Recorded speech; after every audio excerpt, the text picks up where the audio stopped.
Episode 145 శ్రీరామరక్ష. విశాలంగా ఉన్న road మీద దూసుకుపోతోంది ఆ వాహనం.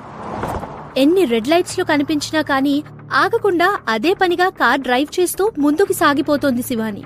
సిటీలోకి రాగానే రోడ్డుకి లెఫ్ట్ సైడ్ లో వెహికల్ పార్క్ చేసింది. ఇంతకు ముందే తను చూసిన దృశ్యం ఆమెను భయభ్రాంతులకు గురిచేసింది. చాలాసేపు తనని తాను కంట్రోల్ చేసుకోలేకపోయింది. ఏం జరుగుతుందో, సంజయ్ని ఎవరు చంపారో ఆమెకు అర్థం కావట్లేదు. ఆమె మనసు అయోమయంలో పడింది. అదే సమయానికి పెద్ద సౌండ్ చేస్తూ ఆమె ఫోన్ రింగ్ అయింది. ఒక్కసారి తనని తాను సంభాళించుకుని వణుకుతున్న చేతులతో ఫోన్ తీసి చూసింది. డిస్ప్లేలో ఒక అన్నోన్ నెంబర్ కనిపించింది. హలో, ఎవరు అని అడిగింది. నేనే అని భైరవరాజు షార్ప్ వాయిస్ వినిపించింది. ఆయన మాటలు వినగానే ఆమె మనసు కొంచెం శాంతించింది. మీరా మావయ్య, చెప్పండి అని అడిగింది. శివాని, నువ్వింత తెలివి తక్కువ దానివని నేనిప్పటి వరకు అనుకోలేదు. ఆ సంజయ్ గాడికి నీ రహస్యాలు మొత్తం తెలుసు. అయినా కాని వాడి పీడ వదిలించుకోకుండా ఇంతకాలం వాడితో సంబంధం కొనసాగించావు. ఎప్పుడో వాడి అడ్డు నువ్వు తొలగించుకొనుండాల్సింది అన్నాడు భైరవరాజు. ఆయన నోటి వెంట సంజయ్ అనే పేరు వినగానే శివాని ఆశ్చర్యానికి గురైంది. అంటే ఇంతకుముందు సంజయ్ని చంపడానికి మనిషిని పంపించింది మీరేనా అని సందేహిస్తూ అడిగింది. నేనే మనిషిని పంపించాను. లేకపోతే నన్ను కూడా నీలాగా తెలివి తక్కువగా ఉండమంటావా? వాడు మనకి ఒక లేబిలిటీ లాంటివాడు. ఎప్పటికైనా వాడు మన మెడకి ఉరితాడులా చుట్టుకుంటాడు. వాడికి నీ గురించి అన్నీ తెలిసినా ప్రాబ్లం లేదు. కాని వాడు ఒక చవటదద్దమ్మ. ఎప్పటికైనా రిత్విక్ వాడి దగ్గర్నుండి ఈజీగా రహస్యాన్ని రాబట్టగలడు. అందుకే వాణ్ణి చంపడం తప్ప మన దగ్గర వేరే మార్గం లేదు అని అన్నాడు భైరవరాజు. ఆయన చెప్పింది వినగానే ఆమె స్టన్ అయిపోయింది. ఇప్పటికూడా భైరవరాజుకి తనతో అవసరం ఉందనుకుంది శివాని. ఆయన పద్ధతులు చూసి నిజంగానే ఆమెకు భయం కలిగింది. ఒక్కసారిగా ఏదో గుర్తొచ్చినట్లు, మావయ్య, నన్ను ఫాలో చేయమని మీరెవరినైనా మనుషుల్ని పెట్టారా అని అడిగింది. ఆమె సంజయ్ని ఎవరికీ తెలియకుండా ఒక లొకేషన్లో కలిసింది. ఎవరైనా తనను ఫాలో చేస్తే తప్ప వాళ్ళకా లొకేషన్ తెలిసే అవకాశం లేదు. ఇలా ఆలోచిస్తే ఆమెకు భయం కలిగింది.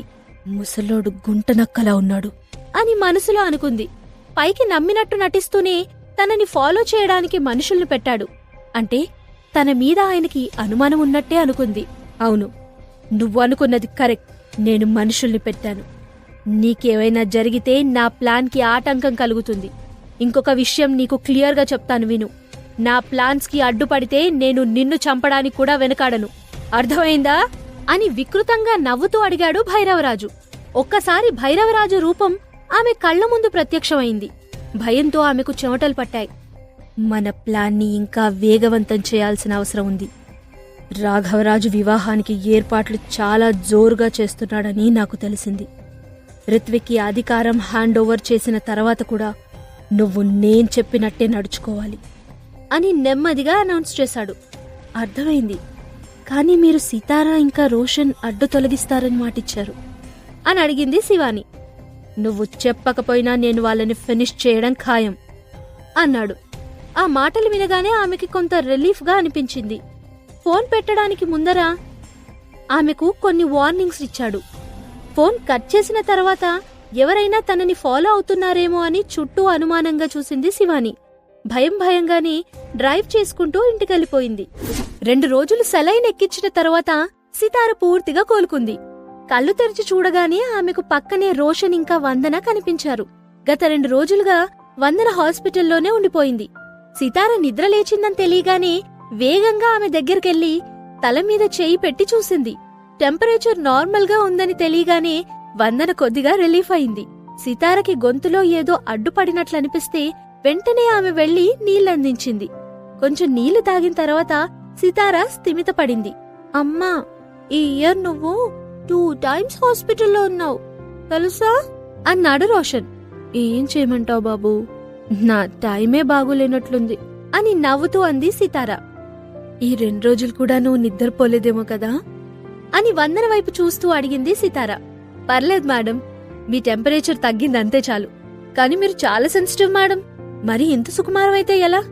రేపేదైనా యాక్షన్ సినిమాలో ఆఫర్ వస్తే ఇంకా రిస్కీ షాట్స్ చేయాల్సి ఉంటుంది అని క్యాజువల్ గా నవ్వుతూ అంది వందన. దానికి సితార కూడా చిన్నగా నవ్వింది. రోషన్ కూడా సరిగ్గా నిద్ర లేకపోవడం వల్ల అతని బెడ్ మీద పక్కనే పడుకోబెట్టుకుంది సితార. సాయంత్రం వరకు ఇద్దరు అలాగే నిద్రపోయారు. కొంత సమయం తర్వాత అరుణ్ని తీసుకుని అక్కడికొచ్చాడు రిత్విక్. రావడంతోనే తల్లి కొడుకులిద్దరూ గాఢ నిద్రలో కనిపించారు. సాయంత్రం అయినా ఇంకా నిద్ర లేవకపోవడంతో అతనికి ఆశ్చర్యం కలిగింది. ఆమె పక్కన బెడ్ మీద కూర్చున్నాడు. ఒక్కసారి ఆమె నుదుటి మీద చేయి పెట్టి నిమిరాడు. అతను రావడం చూసి సితార, రోషన్ ఇద్దరూ నిద్రలేచారు. నిద్రలేస్తూనే, డాడీ మీరు వచ్చేసారా అని అడిగాడు రోషన్. అది చూడగానే రిత్విక్కి ఎంతో ఆనందం కలిగింది. రోషన్ తనని తండ్రిగా యాక్సెప్ట్ చేయడమే కాకుండా తనంతట తానే చనువుగా డాడీ అని పిలుస్తున్నాడు. అది అతని మనసుకు ఎంతో హాయిగా అనిపించింది. అరుణ్ తన తమ్ముడి దగ్గరకొచ్చి, రోషన్ నువ్వు నాకొక హెల్ప్ చేయాలి అని అడిగాడు. నేను చేయను పో అని బుంగమూతి పెట్టి సమాధానం చెప్పాడు రోషన్. చాలా చిన్న హెల్ప్, నువ్వు ఈజీగా చేయగలవు అని మరోసారి అడిగాడు అరుణ్. సరే నేను నీకు హెల్ప్ చేస్తాను, మరి నువ్వు నాకేమిస్తావు అని అడిగాడు. మంచి మంచి బొమ్మలు కొని పెడతాను, ఇంకా మంచి ఫుడ్ కూడా తినిపిస్తాను అన్నాడు అరుణ్. సరే అయితే ఇంతకీ హెల్ప్ ఏంటి అని అడిగాడు రోషన్. నాకు మ్యాథ్స్ ప్రాబ్లమ్స్ అర్థం కావడం లేదు, నువ్వే హెల్ప్ చేయాలి అన్నాడు అరుణ్. ఆ మాటలు వినగానే సితార పక్కున నవ్వింది. నిజానికి అరుణ్ కన్నా రోషన్ చాలా తెలివైనవాడు. అన్ని సబ్జెక్ట్స్ లోనూ ఫస్ట్ ఉంటాడు. అందుకే సహజంగానే తమ్ముని హెల్ప్ అడిగాడు అరుణ్. అన్నదమ్ములిద్దరూ ఒకరికొకరు సహకరించుకుంటూ కలిసిమెలిసి ఉండడం రిత్విక్ ఇంకా సితారకి ఆనందం కలిగించింది. ఆ తర్వాత అరుణ్ దగ్గర బుక్ తీసుకుని క్షణాల్లో ప్రాబ్లమ్స్ అన్ని సాల్వ్ చేసేశాడు రోషన్. త్వరగా నాకు ఆకలేస్తోంది అని బుక్ అరుణ్ కి రిటర్న్ చేస్తూ అన్నాడు రోషన్. పద వెళ్దాం అని చెప్పి అతన్ని తీసుకుని అక్కడి నుండి వెళ్లాడు అరుణ్.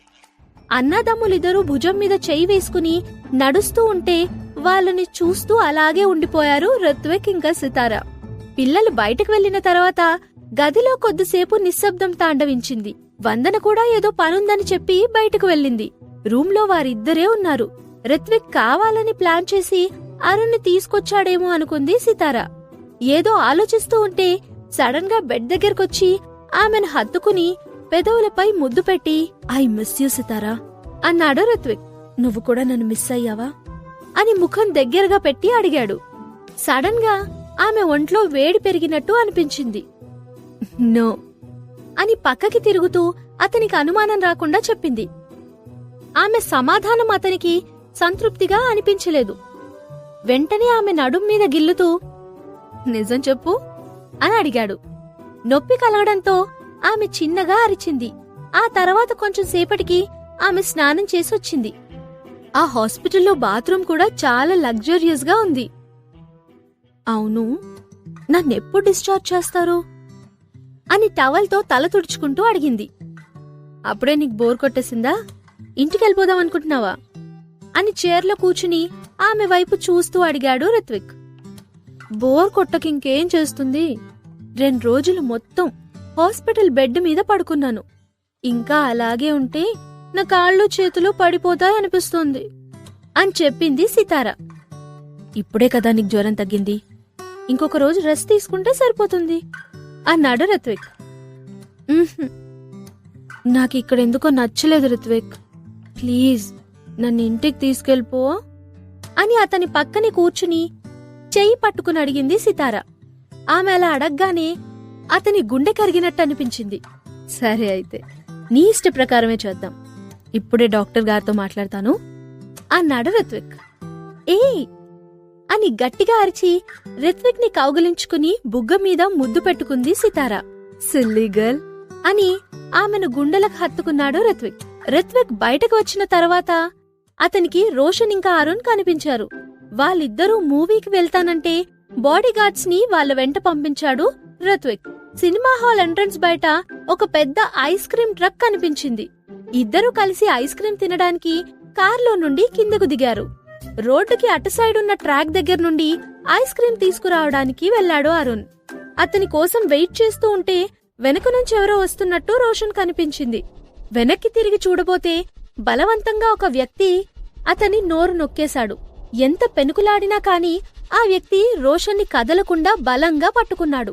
ఐస్ క్రీం తీసుకుని తిరిగి ఆ స్పాట్కి వచ్చి చూస్తే అరుణ్కి అక్కడ తమ్ముడు కనిపించలేదు. చుట్టుపక్కలంతా చూశాడు, కానీ ఫలితం లేదు. ఏం జరుగుతోందో అతనికి అర్థం కాలేదు. ఇంకెక్కడైనా షాపింగ్ చేస్తున్నాడేమో అనుకున్నాడు. కాని తన తమ్ముడు అలా అనవసరంగా రోడ్డు మీద అటూ ఇటూ తిరగడని అరుణ్ కనిపించింది. ఆలోచిస్తుంటే అతని నుదిటి మీద చిరుచెమటలు పట్టాయి. ఆ వ్యక్తి రోషన్ని తీసుకుని అక్కడి నుండి పరుగు పరుగున వెళ్తున్నాడు. రోషన్ నోరు ఆ వ్యక్తి నొక్కిపట్టి ఉంచడం వల్ల సౌండ్ చేయలేకపోయాడు.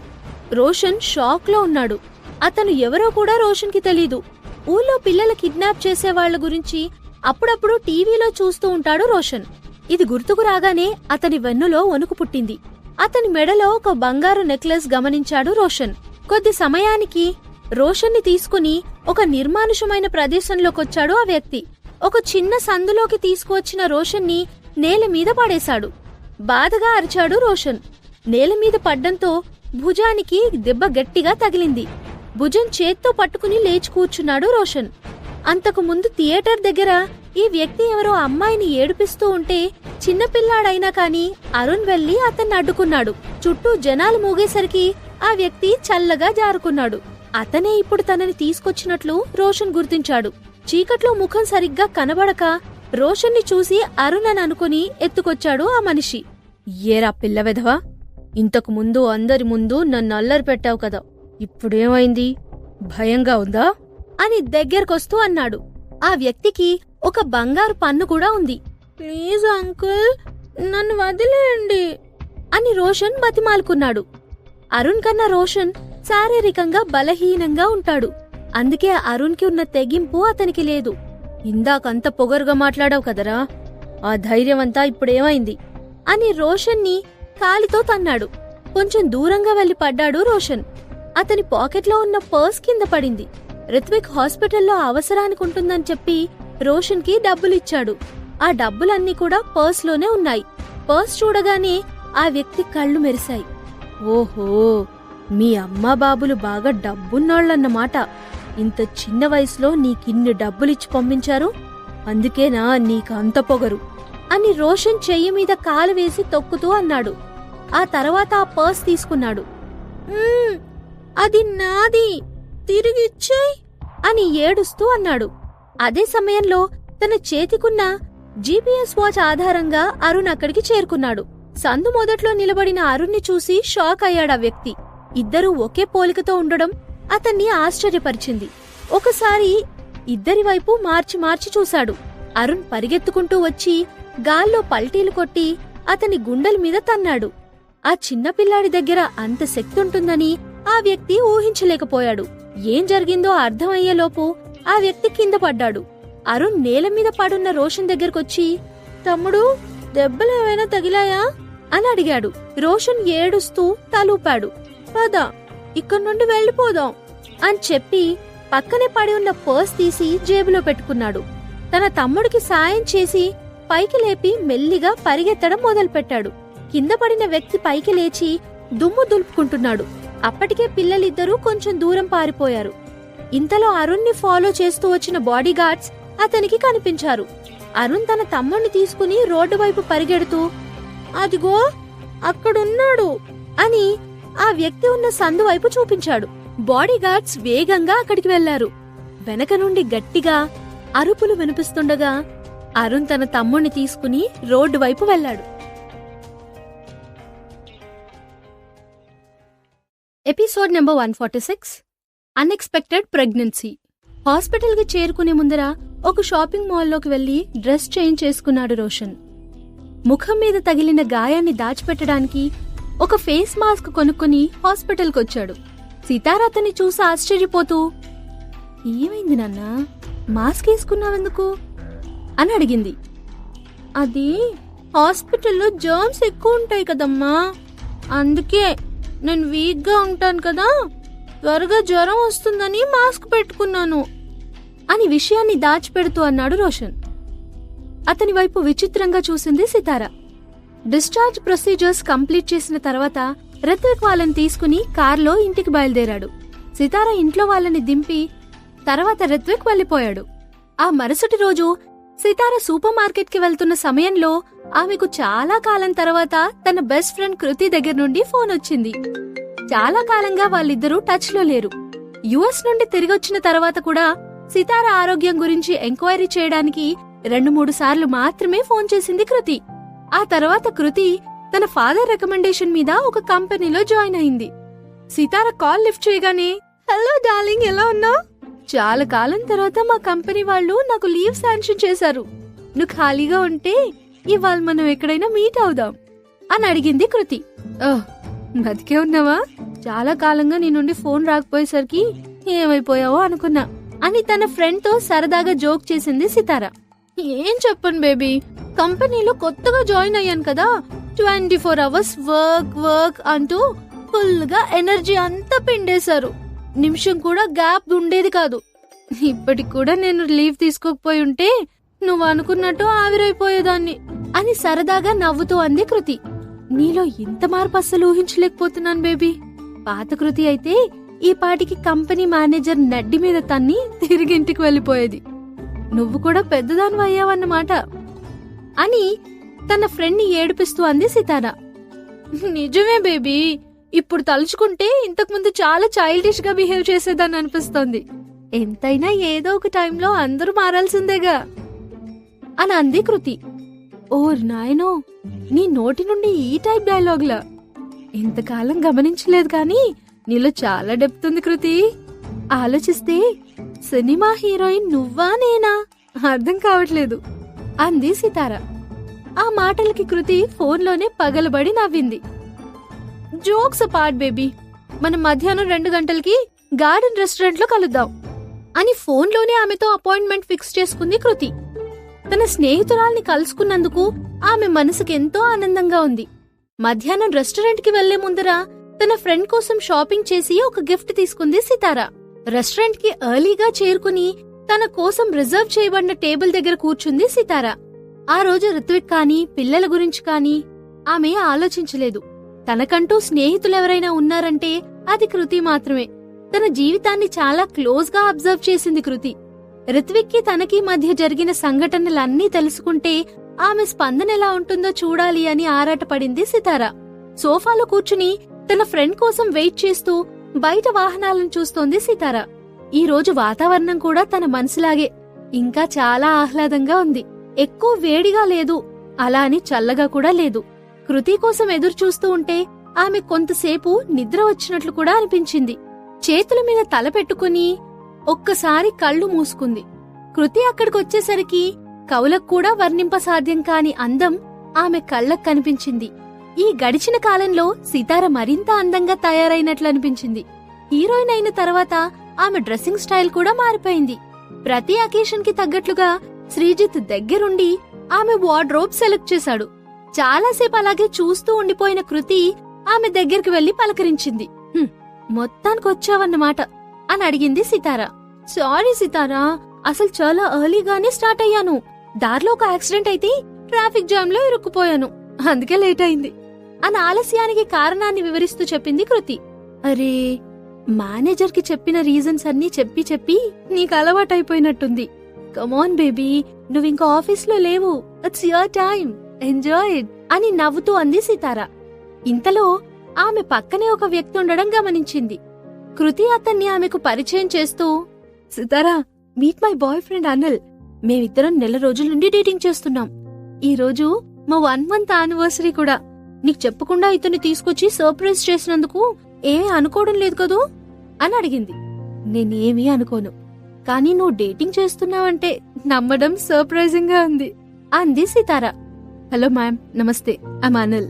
మీ గురించి కృతి చాలా చెప్తూ ఉంటుంది. మీరిద్దరూ మంచి ఫ్రెండ్స్ అంట కదా అని చెయ్యి ముందుకు చాపి హ్యాండ్ షేక్ ఇస్తూ అన్నాడతను. ఆ తర్వాత ముగ్గురు కూర్చుని లంచ్ ఆర్డర్ చేశారు. అప్పటికే లేట్ అవ్వడం వల్ల అందరూ బాగా ఆకలిగా ఉన్నారు. మాటల సందర్భంలో కృతి వినయ్ వర్మ ఫ్యాన్ అన్న విషయం తెలుసుకుంది సితార.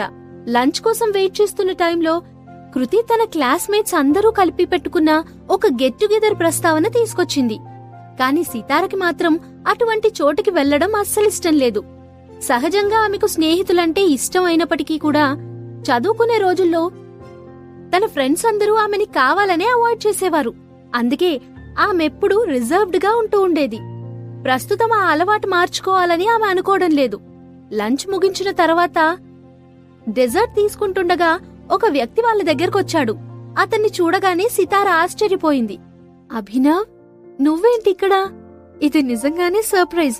అప్పుడెప్పుడో రాత్రి ఫోన్ చేశావు, ఫ్యామిలీ గెట్ టుగెదర్ అన్నావు, మళ్ళీ ఒక్క మాట కూడా లేదు. నిన్ను కాంటాక్ట్ చెయ్యాలని ట్రై చేసినా నీ నంబర్ ఎప్పుడూ కలవడం లేదు. అసలు ఏమైపోయావు? ఎక్కడున్నావు? అని అతని మీద ప్రశ్నల వర్షం కురిపించింది సితార. అన్ని ఆన్సర్స్ నిలబడే చెప్పాలా, లేదంటే కూర్చోవచ్చా అని అడిగాడు అభినవ్. చిన్నగా నవ్వింది సితార. తన బెస్ట్ ఫ్రెండ్ కృతికి అభినవ్ ని పరిచయం చేస్తూ, ఇతనిది నాది చాలా కాంప్లెక్స్ రిలేషన్. నీకిప్పటి వరకు ఇతనెవరో తెలీదు. నేను అనాథాశ్రమంలో ఉండగా ఇతను నాతో పాటు కలిసి పెరిగాడు. నాకు దేవుడిచ్చిన ఒక ఆత్మీయుడు అభినవ్. ప్రస్తుతం ఇతనికి ఎన్నో బిజినెస్లున్నాయి. హైదరాబాద్ లో కొత్తగా ఏదో బిజినెస్ స్టార్ట్ చేయడం కోసం వచ్చాడు అని చెప్పింది సితార. నా గురించి నాకన్నా నువ్వే ఎక్కువ చెప్పావు సితారా. నేను కూడా నిన్ను చాలా కాలంగా కలవాలనుకున్నా, కానీ పరిస్థితుల ప్రభావం వల్ల కుదరలేదు. ఇప్పుడొక ఇంపార్టెంట్ మిషన్ మీద ఇక్కడున్నాను. అది పూర్తయ్యే వరకు ఈ ఊరు విడిచి వెళ్ళను అని అన్నాడు అభినవ్. నేను నీకు సర్ప్రైజ్ ఇచ్చాననుకుంటే నువ్వు నాకన్నా ఎక్కువ సర్ప్రైజెస్ ఇచ్చేశావు. చూస్తుంటే ఈ రోజంతా సర్ప్రైజ్ తో నిండిపోయినట్లుంది అంది కృతి. అందరూ నవ్వుకున్నారు. ఆమె బాయ్ ఫ్రెండ్ అనిల్ అతని వైపు తిరిగి, మీరేం బిజినెస్ చేస్తుంటారు సార్ అని అడిగాడు. ప్రస్తుతానికి ఒక సాఫ్ట్వేర్ ఫార్మా స్టార్ట్ చేయబోతున్నాను. But we are into wide ranges of businesses. This is my card అని చెప్పి తన కార్డ్ అతనికి అందించాడు అభినవ్. అవును, ఆ రోజు సడన్ గా రాత్రిపూట ఫోన్ చేశావు, మళ్ళీ ఏమైంది అని అడిగింది సితార.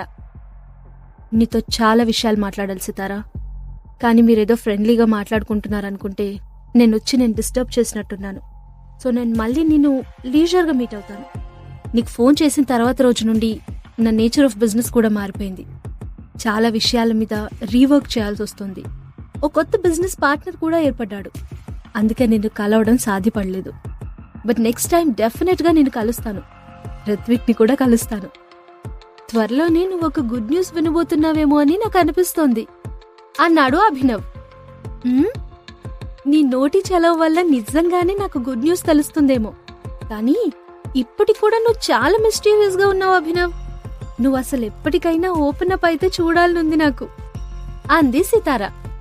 టైం వచ్చినప్పుడు అన్ని వివరంగా చెప్తాను సితారా, కానీ ప్రస్తుతానికి మాత్రం అని కొంచెంసేపు ఆగి, ఐ విల్ టేక్ లీవ్ అని నవ్వుతూ అని అక్కడి నుండి వెళ్లిపోయాడు అభినవ్.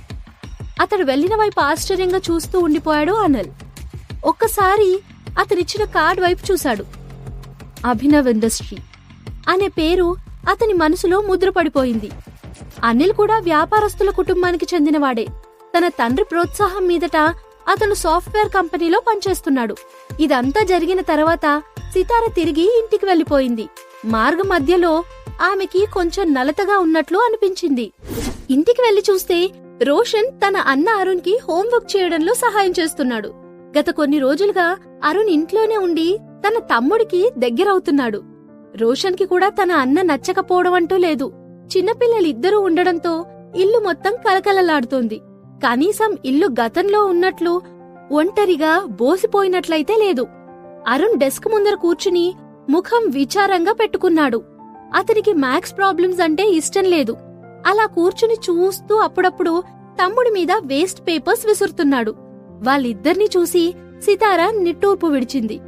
రిత్విక్ ఇంటికి వచ్చేసరికి ఆమె వెనకాలన్న గార్డెన్లో ఉయ్యాలలో కూర్చుని ఊగుతోంది.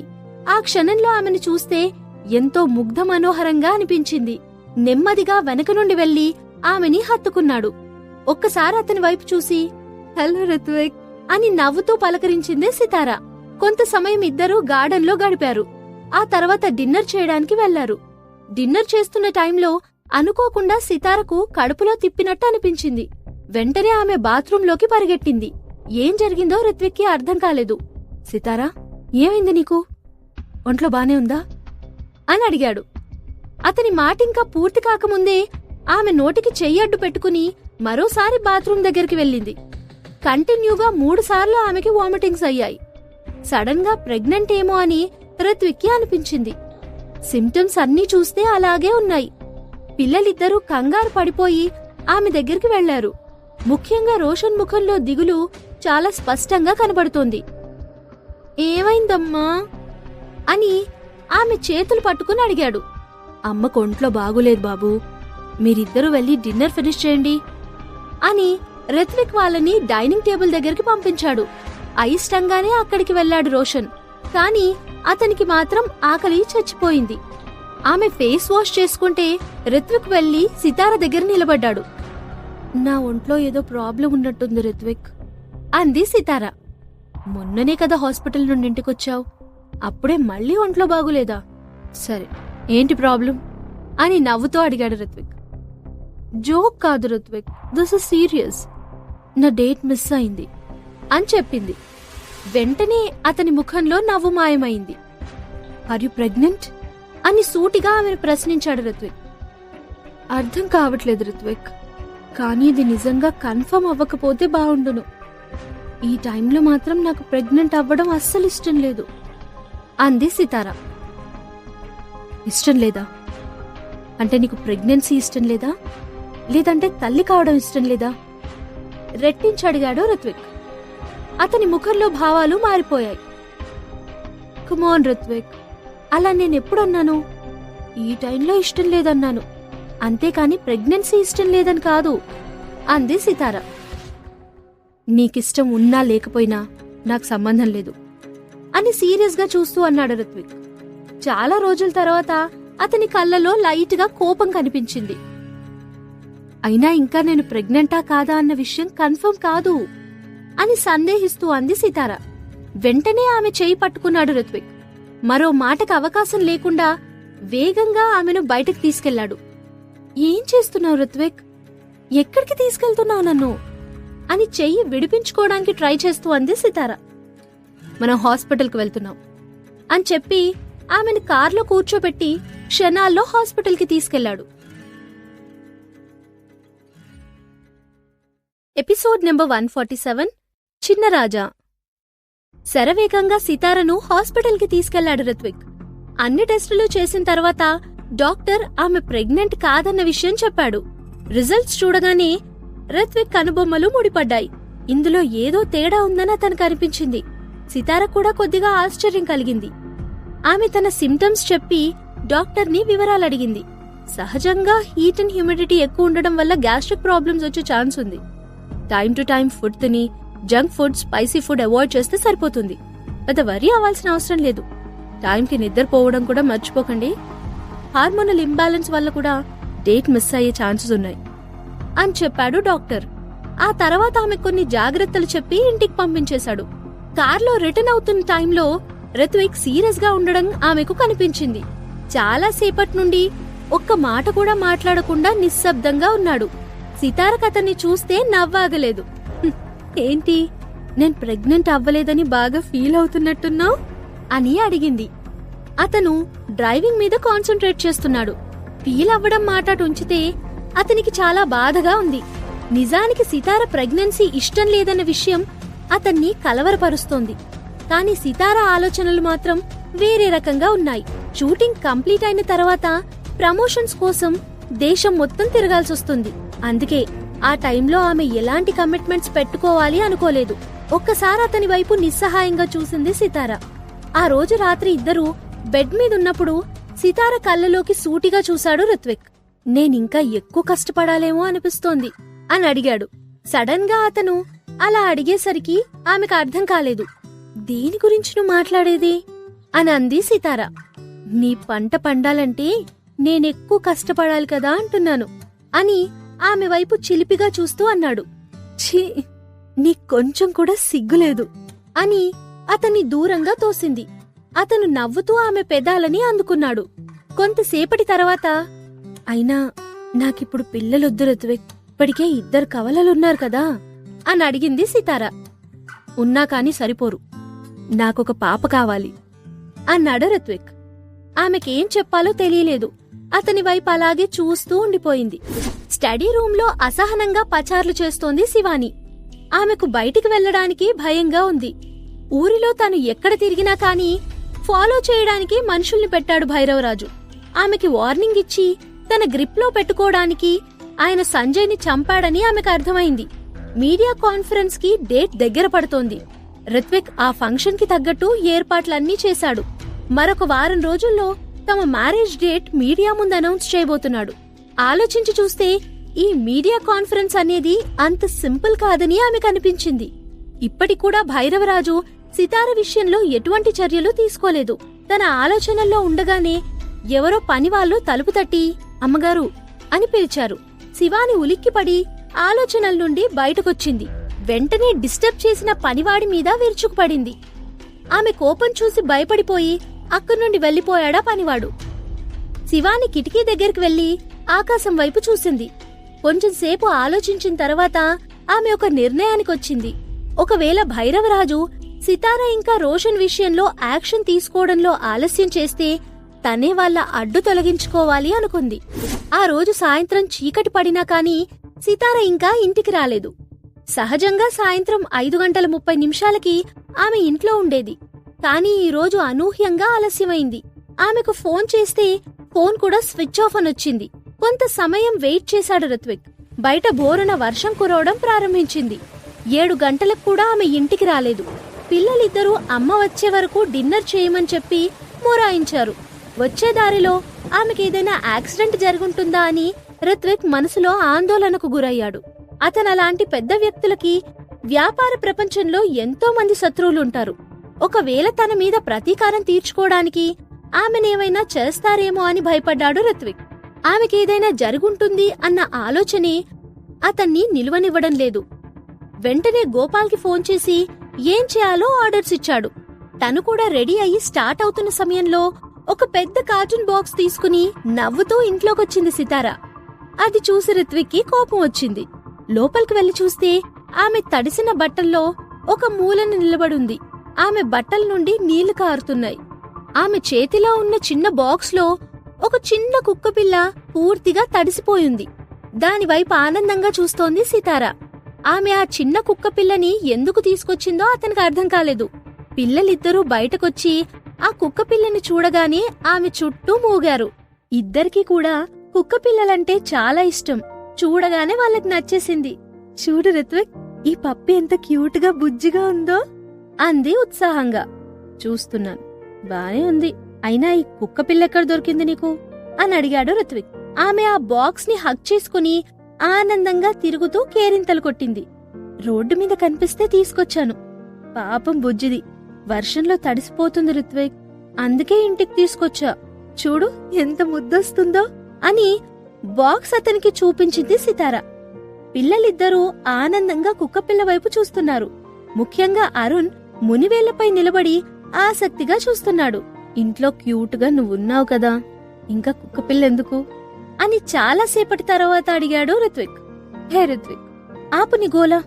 ఒకరి మీదొకరు పర్సనల్ అటాక్స్ చేసుకోకూడదనుకున్నాం కదా, చిన్నపిల్లల ముందర ఏంటిది సిగ్గు లేకుండా అని చిరుకోపంతో అంది సితార. ఒక్కసారి రిత్విక్ ఆ కుక్కపిల్లని చేతితో తాకి చూశాడు. నీకు నిజంగా కుక్కపిల్ల కావాలంటే మంచి కంట్రీ బ్రీడ్ తీసుకుందాం అని చెప్పి ఆ కుక్కపిల్ల చెవిని చిన్నగా మెలితిప్పాడు. అతనికి అది నచ్చలేదు. ఆ కుక్కపిల్ల కుయ్ కుయ్ అని అరుస్తూ బాక్స్ లోపలికి దూరిపోయింది.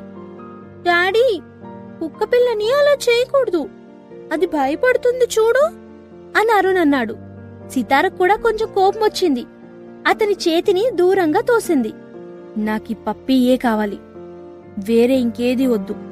నీకిష్టం లేకపోతే నేను నా దగ్గరే ఉంచుకుంటా అని చెప్పింది. అయినా రోడ్డు మీద దొరికిన కుక్కెందుకు, చూడ్డానికి చాలా డర్టీగా ఉంది అని అసహించుకుంటూ అన్నాడు రిత్విక్. ఏమంటున్నావు రిత్విక్, ఇది రోడ్డు మీద ఉండడం వల్ల అలా కనబడుతుంది. ఒక్కసారి స్నానం చేయిస్తే ఇంత క్యూట్గా తయారవుతుంది, నీకన్నా అందంగా కనబడుతుంది అని వెక్కిరిస్తూ చెప్పింది సితార. నిజంగానా? నువ్వెంత ట్రై చేసినా బ్రౌన్ కలర్ కుక్కని వైట్ కలర్ గా మార్చలేవు కదా, నీకేమైనా స్పెషల్ పవర్స్ ఉంటే అది పాసిబుల్ ఏమో అని నవ్వుతూ అన్నాడు రిత్విక్. ఒక్క క్షణం సితారకి ఏం మాట్లాడాలో అర్థం కాలేదు. రిత్విక్ కి మనుషుల్ని రెచ్చగొట్టి నిస్సహాయుల్ని చేయడం చాలా ఇష్టం. నిజానికి ఆమె మంచిదానిగా ఉండాలి, కుక్కల్ని ప్రేమించాలి అనుకునే రకం కాదు. షూటింగ్ టైంలో బ్రేక్ ఇచ్చినప్పుడు వందనతో కలిసి ఒకసారి బయటకొచ్చింది. అప్పుడు రోడ్డు పక్కన ఒక కుక్క పిల్ల కనిపించింది. చూడగానే ఆనందం, జాలి రెండూ కలిగాయి. ఎవరో ఒకరు తీసుకెళ్తారులే అనుకుని అలా వదిలేసి తను షూటింగ్కి వెళ్ళిపోయింది. సాయంత్రం వచ్చేటప్పుడు చూస్తే అప్పటికి కూడా వర్షంలో తడుస్తూ ఆ కుక్క పిల్ల అక్కడే ఉంది. సడన్ గా అనాథాశ్రమంలో తన పరిస్థితి ఆమెకు గుర్తొచ్చింది. ఆ కుక్క పిల్లని పట్టించుకునే నాథుడే లేడు. అలా ఆలోచించిన మరుక్షణమే ఆమె మనసుకు ఎంతో బాధ కలిగింది. అందుకే ఆ కుక్క పిల్లకి ఫీడ్ చేసి ఇంటికి తీసుకొచ్చింది. ప్రస్తుతం రిత్విక్ ప్రవర్తన ఆమెకెందుకో నచ్చలేదు. ఏదేమైనా ఈ కుక్క పిల్లని నేనే ఉంచుకోవాలని డిసైడ్ అయ్యాను. దీన్ని చూస్తే జాలేస్తోంది. బయట వదిలేస్తే ఖచ్చితంగా చచ్చిపోతుంది అంది సితార. ఆ మాటలు వినగానే బెదిరిస్తున్నట్లు రిత్విక్ కనిపించింది. ఒక్కసారి ఆ కుక్కపిల్ల వైపు ఆమె వైపు మార్చి మార్చి చూశాడు. సడన్ గా ఆమెకంత ధైర్యం ఎక్కడి నుండొచ్చిందో అతనికి అర్థం కాలేదు. అతను ఆమె వైపు చూసినా కాని ఆమె పట్టించుకోలేదు. తల పైకెత్తి సీరియస్ గా అతని వైపే చూసింది. చేసేది లేక, నేనింక నో చెప్పలేదు. ఎందుకు నా వైపు అంత సీరియస్ గా చూస్తున్నావు? నువ్వు అంతగా ఇష్టపడితే ఉంచుకో, నేను కాదన్నానా అని నవ్వుతూ అన్నాడు రిత్విక్. వెంటనే ఆమె కూడా నవ్వుతూ, నువ్వు చాలా మంచోడివి రిత్విక్, యు ఆర్ గ్రేట్ అని చెప్పింది. మరుక్షణం అతని ముఖంలో రంగులు మారిపోయాయి. వీధి కుక్కలకి బ్యాక్టీరియా ఎక్కువ ఉంటుందని అతనికి తెలుసు. ఎంత ట్రై చేసినా కాని దాంతో ఇంటిమేట్ గా ఉండలేకపోతున్నాడు రిత్విక్. అంతేకాదు, సితార కూడా తాన్ని ముట్టుకోవడం అతనికి అంతగా నచ్చలేదు. ఆ కుక్కపిల్లకి వ్యాక్సినేషన్ వేయించారో లేదో కూడా తెలీదు. నువ్వీ కుక్కపిల్లని పెంచుకోవడంలో నాకెలాంటి అభ్యంతరం లేదు, కానీ 3 కండిషన్స్ ఉన్నాయి అని చెప్పాడు రిత్విక్. అతని కండిషన్స్ వినేసరికి సితారకి రోమాలు నిక్కబొడుచుకున్నాయి. ఆ కుక్కపిల్లకి సంబంధించిన ఖర్చులు సహజంగానే సితారే భరించాలి. పరిశుభ్రత పాటించడం కోసం ఆ కుక్కపిల్లని 2nd ఫ్లోర్లో మాత్రమే పెంచాలి. దానికి ఫుడ్ ఇంకా మిగిలిన విషయాలన్నీ కూడా 2nd ఫ్లోర్లోనే జరగాలి. ఎట్టి పరిస్థితుల్లోనూ ఆ కుక్క 1st ఫ్లోర్లోకి అడుగు పెట్టకూడదు. అన్నిటికన్నా ముఖ్యంగా ఇంట్లో ఎక్కడ కూడా అతనికి కుక్క బొచ్చు కనపడకూడదు. ఇంట్లో ఎక్కడ కూడా కుక్క డెఫికేట్ చేయకూడదు. కార్పెట్స్ స్క్రాచ్ చేయకూడదు. వీటిలో ఏది తప్పినా సితార చేతి మీద 10 సార్లు దెబ్బలు తినాలని చెప్పాడు రిత్విక్. చిన్న పిల్లాడ్లా రిత్విక్ పెట్టిన ఆ కండిషన్స్ చూసి సితార నవ్వుకుంది. ఏదేమైనా కండిషన్స్ అన్నిటికీ సితార ఒప్పుకుంది. మొత్తానికి కుక్క ఇంట్లో ఉన్నట్లు అతనికి తెలియకూడదు. ప్రతిసారి కుక్కను చూడాలంటే 2nd ఫ్లోర్కి వెళ్లడం ఆమె కొంచెం ఇబ్బందిగా అనిపించింది. అసలివి 3 కండిషన్స్ ఎక్కడున్నాయి? 30 కండిషన్స్ లాగా ఉన్నాయి. అంత జాలి లేకుండా ఎలా ఉండగలవు రిత్విక్? ఎంతైనా నువ్వు పప్పీకి డాడీ కదా అని అడిగింది. ఆమె వైపు కూల్గా చూస్తూ, నా జీన్స్ చాలా నార్మల్ గా ఉన్నాయి. ఎంత ట్రై చేసినా నేను కుక్కకి డాడీ అవ్వలేను అని చెప్పాడు. చూడు పప్పీ, డాడీకి నీ మీద కోపం వచ్చినట్టుంది, కోప్పడుతున్నారు. ఒకసారి డాడీ అని పిలు అని కుక్కపిల్ల తల రబ్ చేస్తూ అంది సితార. దాన్ని ముట్టుకోకు, దానికి ఎన్ని రోగాలున్నాయో ఏంటో అని కోపంగా ఆమెను కసురుకున్నాడు రిత్విక్. అమ్మ, పప్పీని క్లినిక్ కి తీసుకెళ్దామా? అక్కడ స్నానం చేయించి వ్యాక్సినేషన్స్ వేయించి ఇంటికి తీసుకొద్దాం అని సజెస్ట్ చేశాడు రోషన్. ఆ ఐడియా అందరికీ నచ్చడంతో డిన్నర్ తర్వాత 4 క్లినిక్ కి వెళ్లారు. వాళ్లు వెళ్లేసరికి ఆ పెట్ షాప్ మూసేస్తూ కనపడ్డాడు ఓనర్. సార్, దీనికి స్నానం చేయించి వ్యాక్సినేషన్ ఇవ్వండి సార్ అని హడావిడిగా సితార అతని దగ్గరికి వెళ్లి అడిగింది. ఏం మేడం, ఉదయం వరకు ఆగొచ్చు కదా, ఇంత కంగారేమొచ్చింది? ఇప్పుడు మళ్ళీ షాప్ ఓపెన్ చేయడం కుదరదు, రేపు మార్నింగ్ రండి అని టైమింగ్స్ చూపిస్తూ అన్నాడు ఓనర్. ఇంతలో రిత్విక్ కార్ నుండి బయటకు దిగి అతని దగ్గరకొచ్చి, షాప్ ఓపెన్ చెయ్యి అని అన్నాడు. అతన్ని చూడగానే షాప్ ఓనర్కి భయం వేసింది. మాట్లాడకుండా షాప్ ఓపెన్ చేసి కుక్కపిల్లని పూర్తిగా పరీక్షించాడు. ఇదొక పెమేరియన్ డాగ్. ఆ తరువాత దానికి నీటిగా స్నానం చేయించి వ్యాక్సిన్ వేశాడు. పైనున్న బొచ్చు కత్తిరించి లీజ్ తీసేశాడు. అంతా అయిన తర్వాత సితార ఆ కుక్కపిల్లని ఆనందంగా హగ్ చేసుకుంది. రిత్విక్ పర్స్లో నుంచి కొంత డబ్బు తీసి అతని చేతిలో పెట్టాడు. సార్, ఎక్కువ ఇచ్చారు, నా దగ్గర చిల్లర లేదు అన్నాడు ఓనర్. విసిగించకు, ఉంచుకో అని చెప్పి సితారను తీసుకుని ఇంటికి బయలుదేరాడు. అప్పటికాని సితార మనసు శాంతించినట్లు లేదు. ఆ పెట్ క్లినిక్ లోనే ఒక డాగ్ హౌస్ కూడా ఖరీదు చేసింది సితార. సెకండ్ ఫ్లోర్ లోకి వెళ్లి అన్ని ఏర్పాట్లు చేసిన తర్వాత కానీ ఆమె స్థిమిత పడలేదు. తర్వాత ఎక్సైట్ అవుతూ కుక్క పిల్లకి ఫీడ్ చేసింది సితార. ఆ కుక్కనక్కడ జాగ్రత్తగా వదిలి వెళ్తుంటే అది బయటకొచ్చి చిన్నగా శబ్దాలు చేయడం మొదలుపెట్టింది. సితార వెనక్కి వెళ్లి, ఏమైంది చిన్నరాజా అని దాన్ని రబ్ చేస్తూ అంది. కింద సోఫాలో కూర్చున్న రిత్విక్ అప్రయత్నంగా ఆమె నోటి వెంట వచ్చిన మాటలు విన్నాడు. పెట్టక తన పేరే ఆ కుక్కకి పెట్టాలా అని ఆలోచించాడు. ఆ కుక్క పిల్లలో ఆమెకు అంత ప్రత్యేకత ఏం కనిపించిందో రిత్విక్కి అర్థం కాలేదు. ఆలోచనలను పక్కకు తోసి స్పోర్ట్స్ మ్యాగజైన్ చదవడంలో నిమగ్నమయ్యాడు రిత్విక్. ఎపిసోడ్ నెంబర్ 148 సమస్య. సితార నోటి వెంట తన పేరు వినపడగానే రిత్విక్ కోపంతో పళ్ళు పటపటా కొరికాడు. ఎవ్వరూ లేనప్పుడు చూసి ఆ కుక్కపిల్లని ఇంటి నుండి దూరంగా తీసుకెళ్లి వదిలేయాలి అనుకున్నాడు. లేదంటే తన పర్సనల్ లైఫ్ ని ఆ కుక్క వల్ల డిస్టర్బ్ చేసుకోవాల్సి వస్తుందని అతనికి అనిపించింది. చాలాసేపటి తర్వాత ఆమె ఫస్ట్ ఫ్లోర్ లోకి వచ్చింది. రిత్విక్ సోఫాలో ఉదాసీనంగా కూర్చొనుండడం ఆమెకి కనిపించింది. ఏదో గుర్తొచ్చినట్టు అతని పక్కకొచ్చి కూర్చుని భుజం మీద తలవాల్చింది. అతను ఆమె వైపు క్యాజువల్ గా చూశాడు. ఇప్పుడు తనకి థ్యాంక్స్ చెప్తుందేమో అనుకున్నాడు.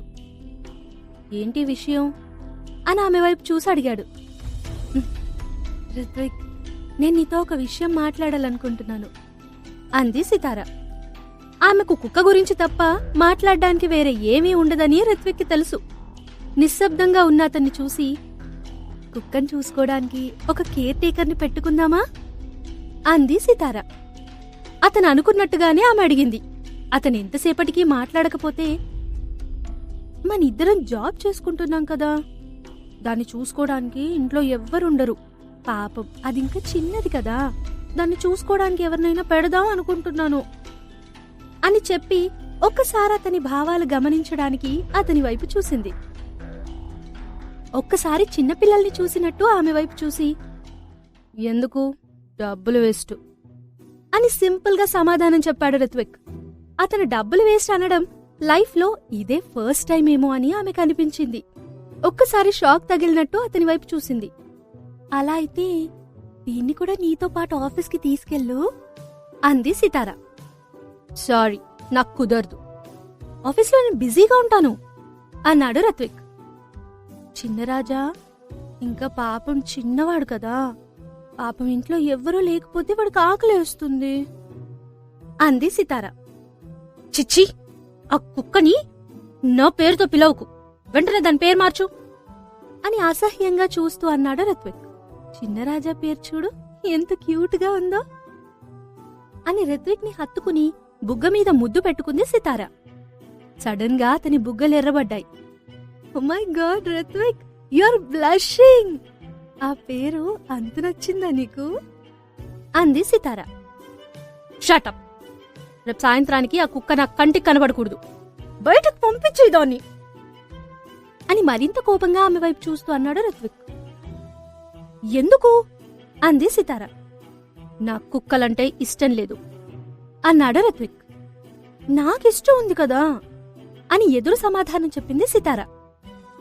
నేను కావాలో కుక్క కావాలో తేల్చుకో డిమాండ్ చేశాడు రిత్విక్. నాకు కుక్కే కావాలి అంది సితార. సితారా, నువ్వు చాలా ఓవర్ యాక్షన్ చేస్తున్నావు, రేపే ఆ కుక్కని ఇంటి నుండి బయటకు తరిమేస్తాను అని కోపంగా చెప్పి లేచి స్టడీ రూంలోకి వెళ్లాడు. విసురుగా తలుపు వేసిన శబ్దం వినబడింది. అతని ప్రవర్తన సితారకి చాలా తమాషాగా అనిపించింది. కుక్క విషయంలో ఎందుకంత జలసీ ఫీల్ అవుతున్నాడో ఆమెకు అర్థం కాలేదు. ఆ తర్వాత రోజు నిద్ర లేవగానే రిత్విక్ కి కుక్క ఇంట్లో తిరుగుతూ కనిపించింది. అది చూసి అతను షాక్ అయ్యాడు. రెండో రోజే ఆమె కండిషన్స్ ని బ్రేక్ చేస్తుందని అతను ఊహించలేకపోయాడు. ఆ కుక్క అతని మీదెక్కి ముక్కు నాకింది. వెంటనే అతనికి కోపం పెల్లుబికొచ్చింది. రెండు చేతులతో దాన్ని పీక పట్టుకున్నాడు. పెద్ద ఎక్కువగా ప్రెషర్ ఉపయోగించకపోయినా కాని ఆ చిన్న కుక్క కుయ్ కుయ్ అంటూ అరిచింది. ఆ అరుపు వినపడగానే కిచెన్లో పని చేసుకుంటున్న సితార హడావిడిగా లోపలికొచ్చి రిత్విక్ చేతిలో నలిగిపోతున్న కుక్కని చూసింది. వెంటనే అతని భుజం మీద కొడుతూ, వదులు రిత్విక్, నీకేమైనా పిచ్చా? చచ్చిపోతుందది, వదిలేయ్ అని బలవంతంగా వాళ్ళిద్దరినీ విడదీసింది. ఇంత వైలెంట్ గా ఎలా ఉండగలవు రిత్విక్ నువ్వు? నేను రావడం క్షణం ఆలస్యం అయ్యుంటే ఆ పిచ్చిది నీ చేతిలో చచ్చుండేది అని కోప్పడుతూ అంది. అయినా మనిద్దరి మధ్య ఒక ఒప్పందం ఉంది కదా, ఆ ఒప్పందానికి విరుద్ధంగా ఈ కుక్క కిందకెందుకొచ్చింది అని తను కూడా కోపంగా అడిగాడు. ఆమె తను చేసిన తప్పు గుర్తు తెచ్చుకుంది. నాలిక బయటపెట్టి అతన్ని వెక్కిరిస్తూ అక్కడి నుండి వెళ్ళిపోయింది. అతను డైనింగ్ టేబుల్ దగ్గర కూర్చునేలోపు కుక్కని సెకండ్ ఫ్లోర్ లోకి తీసుకెళ్లిపోయింది సితార. ఆ రోజు రిత్విక్ మూడ్ పెద్దగా బాగోలేదు. అయినా కాని తన బ్యాడ్ మూడ్ సితార మీద చూపకపోవడం ఆమె కొంచెం రిలీఫ్ గా అనిపించింది. అతని కళ్ళలో ద్వేషం ఆమె చూడలేకపోయింది. ఏమైంది రిత్విక్? ఇప్పుడు పప్పి నీట్ గానే ఉంది కదా, అయినా కూడా ఏంటి ప్రాబ్లం? ఎందుకంత కోపంగా ఉన్నావు అడిగింది సితార. కోపం కాదు, ద్వేషం. నా కుక్కలంటే ఇష్టం లేదని నేను నీకు ముందే చెప్పాను. అసలు నాకొచ్చే కోపానికి దాన్నెక్కడైనా వదిలేస్తానేమో, ఎవరికి తెలుసు అని ఆమె వైపు చూస్తూ అన్నాడు. ఇదిగో ఇప్పుడే చెప్తున్నాను, నేను లేనప్పుడు చూసి పప్పిని ఏమైనా చేశావంటే చూసుకో మరి అంది సితార. ఆహా, ఏం చేస్తావు అని రివర్స్ లో అడిగాడు రిత్విక్. ఏం చేయను, నిన్ను పీక్కు తింటాను అంతే అని నవ్వుతూ అంది సితార. అవునా, ఎలా తింటావో చూడాలనుంది. ఫస్ట్ ఏ పార్ట్ నుంచి స్టార్ట్ చేస్తావు అంటూ ఆమె వైపు చిలిపిగా చూస్తూ అడిగాడు రిత్విక్. ఆ మాట విని సితార ముఖం సిగ్గుతో ఎర్రబడింది. యూ అని రిత్విక్ భుజం మీద మళ్లీ ఒకసారి గుద్దింది. ఆ కుక్కపిల్ల కన్నా సితార ఇంకా క్యూట్ గా ఉన్నట్టు రిత్విక్ కి అనిపించింది. ఆ తర్వాత అక్కడి నుండి లేచి వెళ్లిపోవడానికి సిద్ధపడ్డాడు రిత్విక్. ఒక్కసారి అతన్ని వెనక్కి పిలిచింది సితార. మా షూటింగ్ లో కుక్కల్ని అలవ్ చెయ్యరు, నువ్వు కొంచెం దీన్ని నీతో తీసుకెళ్తావా అని అడిగింది. అయితే ఏంటి, మా ఆఫీస్లో కూడా కుక్కలు నాట్ అలవ్డ్. సీఈఓ పొజిషన్ లో ఉండి నేనే రూల్స్ బ్రేక్ చేయడం అంత బాగోదు అన్నాడు రిత్విక్. ప్లీజ్ రిత్విక్, నా పరిస్థితి అర్థం చేసుకో. నువ్వు ఒక్క హెల్ప్ చేస్తే ఎన్ని కండిషన్స్ పెట్టినా యాక్సెప్ట్ చేస్తాను అంది సితార. ఆ మాట అనడంతో ఒక్కసారి ఆమె వైపు తిరిగి చూశాడు రిత్విక్. మళ్ళీ మాట తప్పకూడదు అన్నాడు రిత్విక్. గాడ్ ప్రామిస్, అస్సలు తప్పను అని తల మీద చేయి పెట్టుకుని చెప్పింది సితార. సరే అయితే దాన్ని తీసుకెళ్లి నా కార్లో కూర్చోబెట్టు అన్నాడు రిత్విక్. ఆమె విసుక్కుంటూ అతడు చెప్పిన మాటలు చేసింది. ఆమె తన షూటింగ్ స్పాట్ దగ్గర డ్రాప్ చేసి ఆఫీస్కి వెళ్లాడు రిత్విక్. కార్ నుండి బయటికి దిగి కొంత దూరం వెళ్లిన తర్వాత ఏదో మర్చిపోయినట్టు అనిపించి, ఆ పిచ్చిదాన్ని లోపలికి తీసుకురండి అంటూ తన ఆఫీస్లో మెయింటెనెన్స్ స్టాఫ్ కి ఆర్డర్స్ ఇచ్చాడు రిత్విక్. అతను నడుస్తున్నంతసేపు స్టాఫ్ అతన్ని ఇంకా కుక్కని విచిత్రంగా చూశారు. ఆ కుక్కని తన అసిస్టెంట్ గోపాల్కిచ్చి ఆఫీస్లో ముఖ్యమైన మీటింగ్స్ అటెండ్ అవ్వడానికి వెళ్లాడు రిత్విక్. తిరిగి వచ్చిన తర్వాత తన ఛాంబర్ డోర్ ఓపెన్ చేస్తే అనుకోకుండా అతని షూకి సాఫ్ట్ గా ఏదో తగిలింది. కళ్ళు కిందకి దించి చూస్తే అతని ముఖం ఎర్రబడింది. చిన్నరాజా మొత్తం కార్పెట్ అంతా పాడు చేసింది. తన లెదర్ సీట్ ని కూడా గోళ్లతో గీరేసింది. రిత్విక్ ఆవేశంగా తన అసిస్టెంట్ గోపాల్ని పిలిచి, ఈ కుక్కని బాక్స్ లో నుండి బయటకు వదలొద్దని చెప్పాను కదా, చూడు ఆఫీస్ అంతా ఎంత చండాలం చేసిందో, ఎక్కడుందిది అని కోపంగా అడిగాడు. గోపాల్ అతనికి కోపం ఎక్కువ అవ్వకముందే బ్రాండ్ న్యూ షూస్ తీసుకొచ్చి అతనికిచ్చాడు. ఆఫీస్లో ఒక మూలగా భయపడుతూ కూర్చున్న కుక్కపిల్ల అతనికి కనిపించింది. తన కార్పెట్ మొత్తం నాశనం చేసినందుకు ఆ కుక్కని కార్నర్లో ఉండమని పనిష్మెంట్ ఇచ్చాడు రిత్విక్. ఆ తర్వాత వర్క్ లో పడిపోయి దాన్నింక పట్టించుకోలేదు. ఆ రోజు మొత్తం దాన్ని చూసుకునే బాధ్యత గోపాల్కి అప్పగించాడు. సితార నటిస్తున్న సినిమా ప్రొడక్షన్ చాలా జోరుగా సాగుతోంది. దాదాపు 80% సినిమా పూర్తయింది. సితార ఇంకా వినయ్ వర్మ కలిసి నటించిన సీన్లు త్వరగా ఫిల్మ్ చేశాడు డైరెక్టర్ విరాజ్. అనుకున్న దానికన్నా త్వరగా షెడ్యూల్ ముగిసిపోవడం వల్ల ఒక పెద్ద పార్టీ కూడా అరేంజ్ చేశాడు విరాజ్. అందులో సినిమాలో యాక్ట్ చేసిన నటీనటులందరూ పాల్గొన్నారు. ఆ పార్టీలో బిహైండ్ సీన్స్ ఫోటోలున్న ఆల్బమ్ ఒకటి సితారకి గిఫ్ట్ గా ఇచ్చాడు డైరెక్టర్ విరాజ్. పార్టీ మధ్యలో చందన అనుకోకుండా సితార డ్రెస్ మీద వైన్ ఒంపేసింది. సితార డ్రెస్ చేంజ్ చేసుకోవడానికి క్యారవాన్ లోకి వెళ్ళింది. చందన కూడా ఆమె వెనకే ఫాలో చేసింది. చాలా రోజులు దాచిపెట్టుకున్న ఆమె నిజస్వరూపం ఆ రోజు బయట పెట్టింది చందన.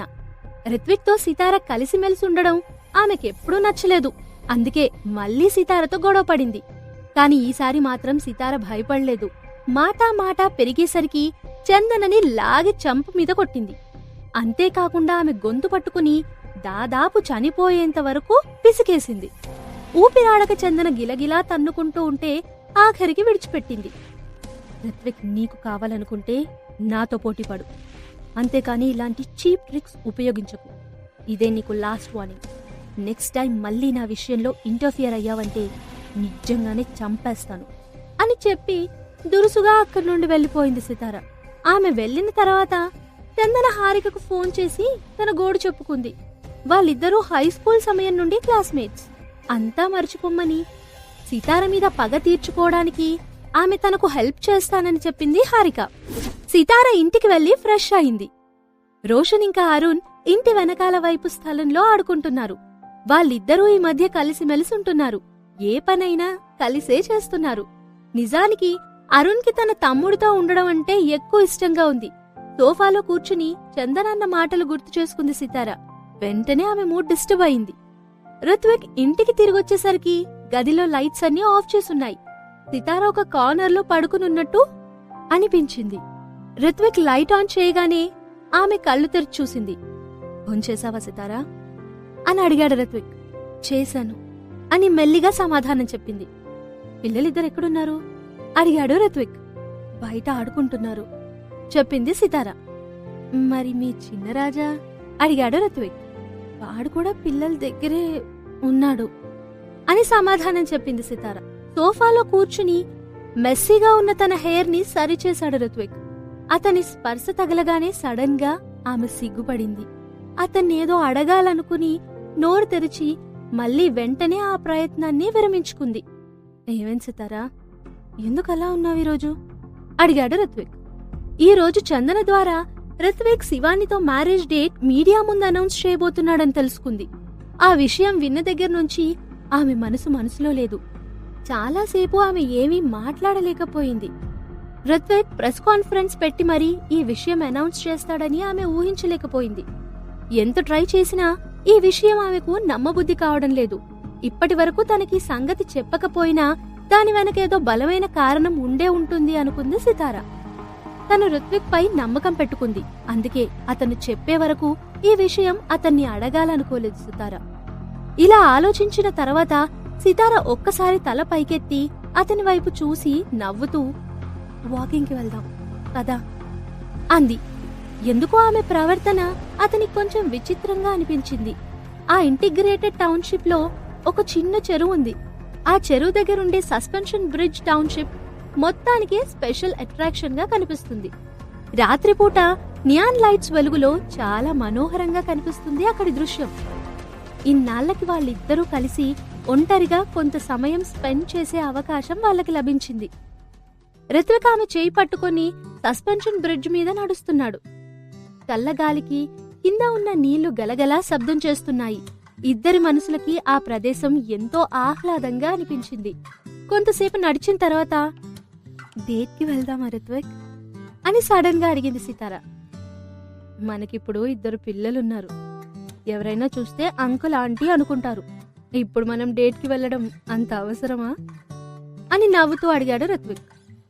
అదేంటి మరి ముసలాడ్లా మాట్లాడుతున్నావు? మనకిప్పుడు వయసేం తక్కువ అయిపోయిందని? మనకెంతో కాలంగా పరిచయం ఉన్నా కానీ మనం మిగిలిన కపుల్స్ లాగా ఎప్పుడూ డేటింగ్ చేయలేదు అంది సితార. సరే అయితే నీ ఇష్ట ప్రకారమే చేద్దాం. ఎక్కడికి వెళ్దాం చెప్పు అని అడిగాడు రుత్విక్. ఏంటో నా కోసం బలవంతంగా ఒప్పుకుంటున్నట్లుంది. నీకిష్టం లేకపోతే నేను ఫోర్స్ చెయ్యను అని బుంగమూతి పెడుతూ అంది సితార. సరే వెళ్దామంటున్నా కదా, ఎందుకలా అంటావు? ఎక్కడికి వెళ్దాము చెప్పండి మేడం అని దూరంగా కనబడుతున్న ఒక యువజంట వైపు చూస్తూ అన్నాడు రుత్విక్. సాయంత్రం అవుతూ ఉంటే ఎవ్వరూ చూడట్లేదని గమనించి ముద్దు పెట్టుకున్నారు ఆ జంట. అది చూసి ఒక్కసారి సితార వైపు తిరిగాడు రుత్విక్. ఛీ, నీకెప్పుడూ అదే ఆలోచన అని సిగ్గుపడుతూ అంది సితార. ఆమె వైపు నవ్వుతూ చూశాడు Ritvik. Episode number 149 romantic date. ఆ రోజు సాయంత్రం ఈవినింగ్ వాక్ చేస్తూ సితారా ఇంకా రిత్విక్ ఇద్దరూ కలిసి ఒక ఐస్ క్రీం పార్లర్ కి వెళ్లారు. అక్కడ చిన్నబాబు గోలు చేస్తుంటే, మా అబ్బాయి కూడా చిన్నప్పుడు ఇలాగే ఉండేవాడు అని రిత్విక్ ఆ బాబు తల్లితో అన్నాడు. ఆమె రిత్విక్ ని చూసి చిన్నగా నవ్వింది. ఇది గమనించిన సితారకి ఆశ్చర్యం కలిగింది. రిత్విక్ ఎప్పుడూ కూడా బయట వ్యక్తితో అలా మాట్లాడడం ఆమె చూడలేదు. మీరు చాలా యంగ్గా కనిపిస్తున్నారు, మీ ఏజ్ ఎంత అని అడిగింది ఆవిడ. 29 అని రిత్విక్ చెప్పగానే ఆమె ఆశ్చర్యపోయింది. అవునా, నిజంగానే యంగ్. మీకు అంత పెద్ద పిల్లాడున్నాడంటే నమ్మడం కష్టం. ఈమెవరు అని సితార వైపు చూస్తూ అడిగిందామె. నా భార్య అని చెప్పాడు రిత్విక్. ఆ మాట వినగానే సితార ముఖం సిగ్గుతో ఎరుపెక్కింది. మనసుకెంతో హాయిగా అనిపించింది. ఆ తల్లి కొడుకులిద్దరూ షాప్ నుండి వెళ్తూ ఉండగా రిత్విక్ వాళ్ల వైపు అలాగే చూస్తూ ఉండిపోయాడు. సితార అతని కళ్ల ముందర చెయ్యి ఊపి అతన్ని ఈ లోకంలోకి తీసుకొచ్చింది. ఏమైంది, అలా చూస్తున్నావు అని అడిగింది. అతని ఆలోచనల నుండి బయటకొచ్చి చిన్నగా నవ్వి తల విదిలించాడు. ఏం లేదు, నాకొంచెం జెలసీగా ఉంది అన్నాడు రిత్విక్. అని అర్థం కాక అడిగింది సితార. ఒక్కోసారి అంత సింపుల్ ఫ్యామిలీని చూస్తే నాకు చాలా జెలసీ అనిపిస్తుంది సితారా అని తన మనసులోని భావాన్ని బయట పెట్టాడు రిత్విక్. ఒక నార్మల్ ఫ్యామిలీ ఉండడం రిత్విక్ లైఫ్ లో లగ్జరీ లాంటిది. ఆ మాటలు వినగానే సితారకి కొంచెం బాధగా అనిపించింది. ఇప్పటి వరకు రిత్విక్ ఎప్పుడు కూడా అలా మాట్లాడలేదు. ఒక్కసారి ఆమె రిత్విక్ ని చూస్తే క్యూట్ గా అనిపించాడు. ఏంటి అలా చూస్తున్నావు అని ఈసారి రిత్విక్ ఆమెను అడిగాడు. ఒక్క నిమిషం అలాగే ఉండు అని చెప్పి అతని పక్కనే నిలబడి ఫేస్ అతని ముఖానికి దగ్గరగా పెట్టి తన ఫోన్ కెమెరా ఓపెన్ చేసి స్మైల్ అంటూ సెల్ఫీ తీసింది. ఏం చేస్తున్నావు అని కంగారుగా అడిగాడు.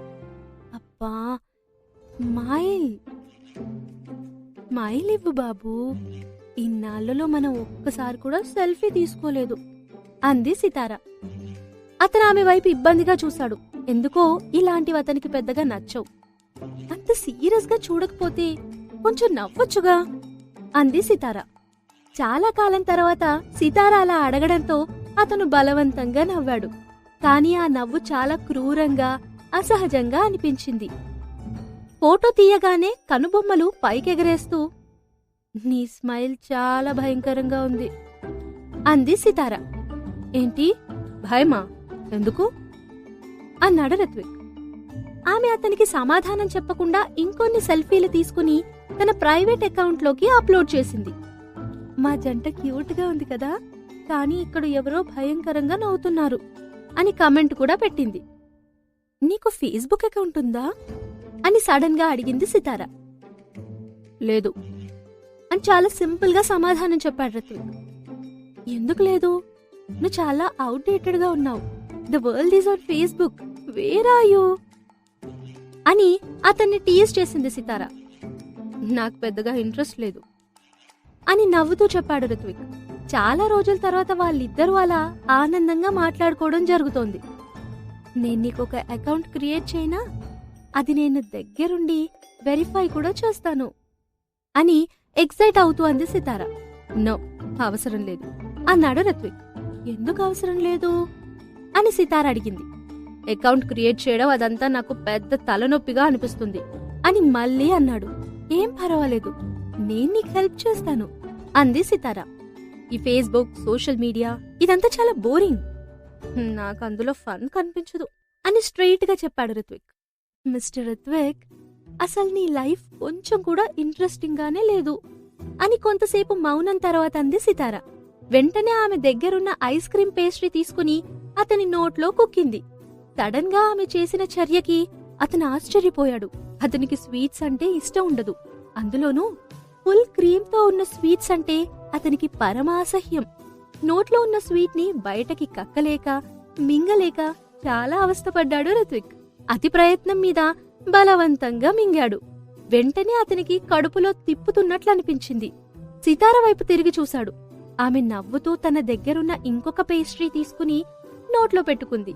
ఆమె తింటున్నా కూడా రిత్విక్ కి వికారం కలిగినట్టు అనిపించింది. ఏంటి, మొహం అలా పెట్టావు? అంత చండాలంగా ఉందా? నేను నీకు స్వీట్ తినిపిస్తున్నాను, విషం కాదు అని తినడం పూర్తయిన తర్వాత అంది సితార. అతని ముఖం మీద ఎక్స్ప్రెషన్స్ చూసి సితారకి విచిత్రంగా అనిపించి నవ్వొచ్చింది. షాప్ నుండి ఇద్దరూ బయటకి నడుచుకుంటూ వచ్చారు. కొంత దూరం వెళ్లిన తర్వాత ఆమె చేతిలో ఉన్న ఆఖరి పేస్ట్రీ అతనికి చూపిస్తూ అంది. ఆ చుట్టుపక్కల ఎవ్వరూ లేరు. కాలనీ రోడ్డు మీద రిత్విక్, సితార మాత్రమే నడుస్తున్నారు. అతను చాలాసేపు ఆలోచించి సమాధానమేమీ చెప్పలేదు. ఆమె ఎక్కువగా వెయిట్ చేయకుండా సగం పేస్ట్రీ నోట్లో పెట్టుకోగానే రిత్విక్ తన పెదాలతో ఇంకొక సగాన్ని అందుకున్నాడు. సడన్ గా అతను అలా చేస్తాడని ఊహించని సితార ఒక క్షణం ఉన్న చోటే నిలబడిపోయింది. అతను తన పెదాల్ని లిక్ చేస్తూ, మరీ నేను ఊహించినంత దారుణంగా అయితే లేదు, టేస్ట్ బానే ఉంది అని నవ్వుతూ అన్నాడు. అతను పేస్ట్రీ గురించి మాట్లాడుతున్నాడో లేదా ఇంకొక దాని గురించో ఆమెకు అర్థం కాలేదు. నిన్ను అని అతని మీదకు రాపోయింది సితార. అతను తప్పించుకుని కొంచెం దూరంగా వెళ్లి నవ్వుతూ, బై ది వే, బాగా ఎంజాయ్ చేసావా అడిగాడు రిత్విక్. ఏంటి అని అర్థం కాక అడిగింది సితార. అదే, మన ఫస్ట్ డేట్ బాగా ఎంజాయ్ చేసావా అని అడుగుతున్నాను. ఇప్పటికే బాగా లేట్ అయింది, ఇంటికి వెళ్దామా అన్నాడు రిత్విక్. ఆమెకి ఇంటికి వెళ్లిన తర్వాత నిద్రపోవాలన్న ఆలోచన రాగానే ఎందుకో కొంచెం నిరాశగా అనిపించింది. ఇంకొంచెం సేపు నడుద్దాం అంది. ఇప్పటికే 11 అయింది, నేను ఆఫీస్కెళ్ళాలి అన్నాడు రిత్విక్. ఈరోజు ఆఫీస్కెళ్లకుండా నాతోనే ఉండిపో అంది సితార. ఎందుకో ఈరోజు అతన్ని వదిలి ఆమెకు ఉండాలనిపించలేదు. ఒక్కసారి ఆమె వైపు సందేహంగా చూశాడు రిత్విక్. ఆ తర్వాత ఏమనుకున్నాడో ఏమో తెలియదు గాని నవ్వుతూ, ఓకే లెట్స్ గో అని కారు వైపు వెళ్తూ అన్నాడు. Hello mister. ఆ నవ్వుకి మీనింగ్ ఏంటి?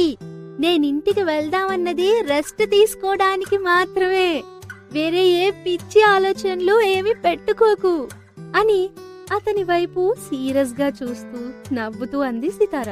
బదులుగా రిత్విక్ చిలిపిగా నవ్వుతూ కార్ స్టార్ట్ చేసి ఆమెను ఇంటికి తీసుకెళ్లాడు. ఆ రోజు ఎటువంటి ఆఫీస్ కమిట్మెంట్స్ పెట్టుకోకుండా రాత్రి త్వరగా ఆమెను నిద్రపుచ్చాడు. అతని గుండెల మీద తల పెట్టుకుని నిద్రపోయింది సితార. లబ్ డబ్ మని కొట్టుకునే అతని గుండె శబ్దం ఆమెకెంతో ధైర్యాన్నిచ్చింది. ఇప్పటి వరకు రిత్విక్ తనని వాడుకుంటున్నాడని చందన చెప్పిన మాటలు ఆమె మనసుని కలవరపెట్టాయి. కొంతసేపటి తర్వాత కళ్ళు తెరిచి చీకట్లో ఒక్కసారి అతని వైపు చూసింది. అతను పడుకొనున్నాడు. వెంటనే ఆమె మెల్లిగా అతని పెదవులపై ముద్దు పెట్టుకుంది. లైఫ్లో ఫస్ట్ టైం తనంతట తానే రిత్విక్ ని ముద్దు పెట్టుకుంది సితార. ఆమె చర్యలకు అతను నెమ్మదిగా కళ్ళు తెరిచాడు.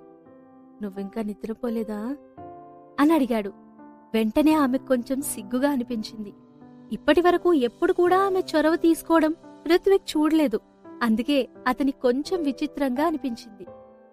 ఆ మరుసటి రోజు ఇంకా సూర్యోదయం అవ్వకముందే రిత్విక్ నిద్రలేచాడు. కొంత సమయం తర్వాత తన పక్కన అలికిడవ్వడంతో సితారకి మెలకు వచ్చింది. కళ్ళు తెరిచి చూడగానే రిత్విక్ అప్పటికే మంచి సూట్లో రెడీ అయిపోయున్నాడు. అప్పుడే అతను రెడీ అయిపోవడం చూసి ఆమె కొంచెం జెలసీగా అనిపించింది. అతని ఎనర్జీ లెవెల్స్ మెచ్చుకోకుండా ఉండలేకపోయింది.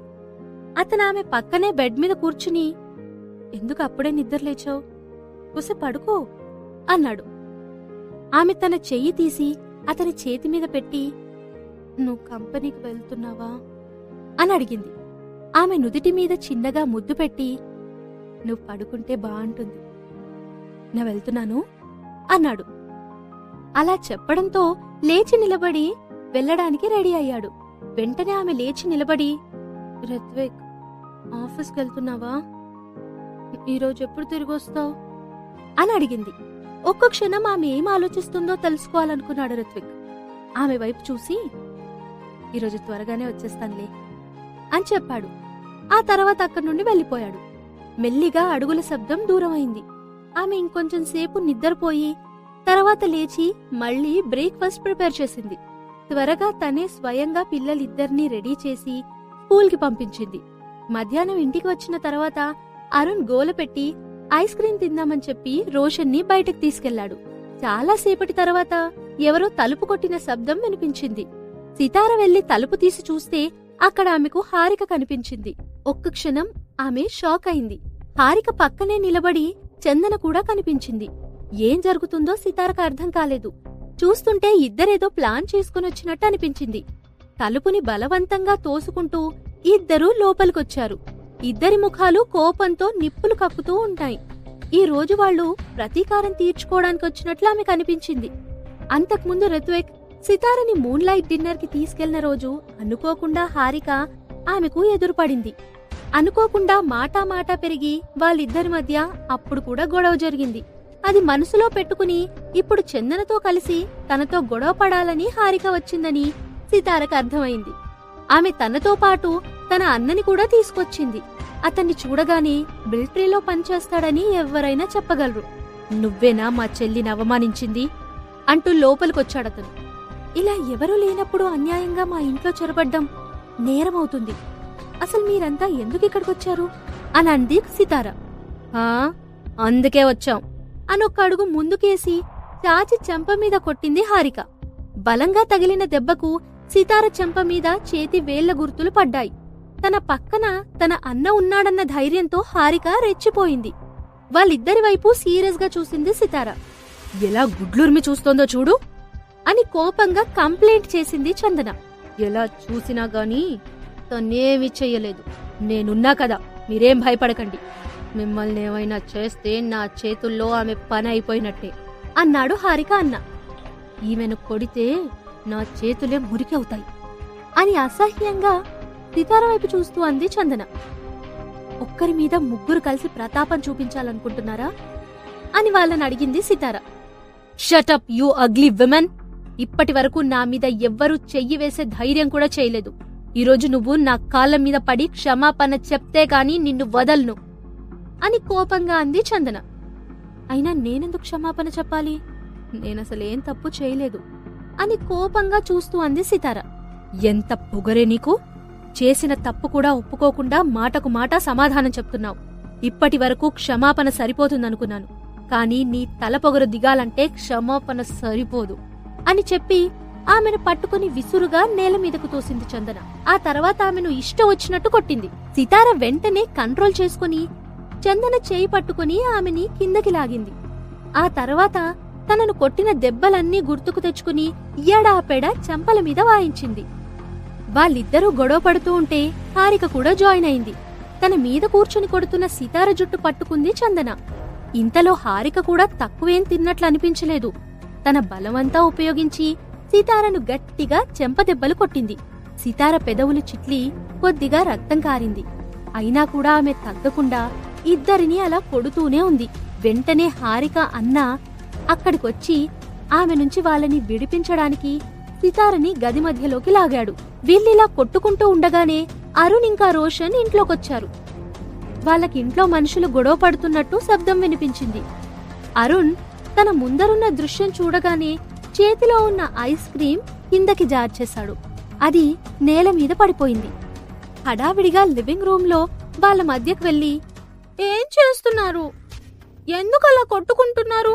మా అమ్మనెందుకు కొడుతున్నారు?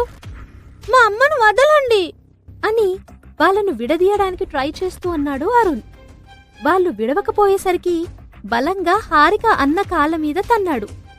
ఒక సాధారణ వ్యక్తి కొట్టిన దెబ్బలో 80% పవర్ అరుణ్ కొట్టిన దెబ్బలో ఉంది. ఆ చిన్న పిల్లాడిలో అంత శక్తి ఎలా ఉందో హారిక అన్నకి అర్థం కాలేదు. ఆ దెబ్బకి అతనికి ఎముకలు విరిగినంత పనైంది.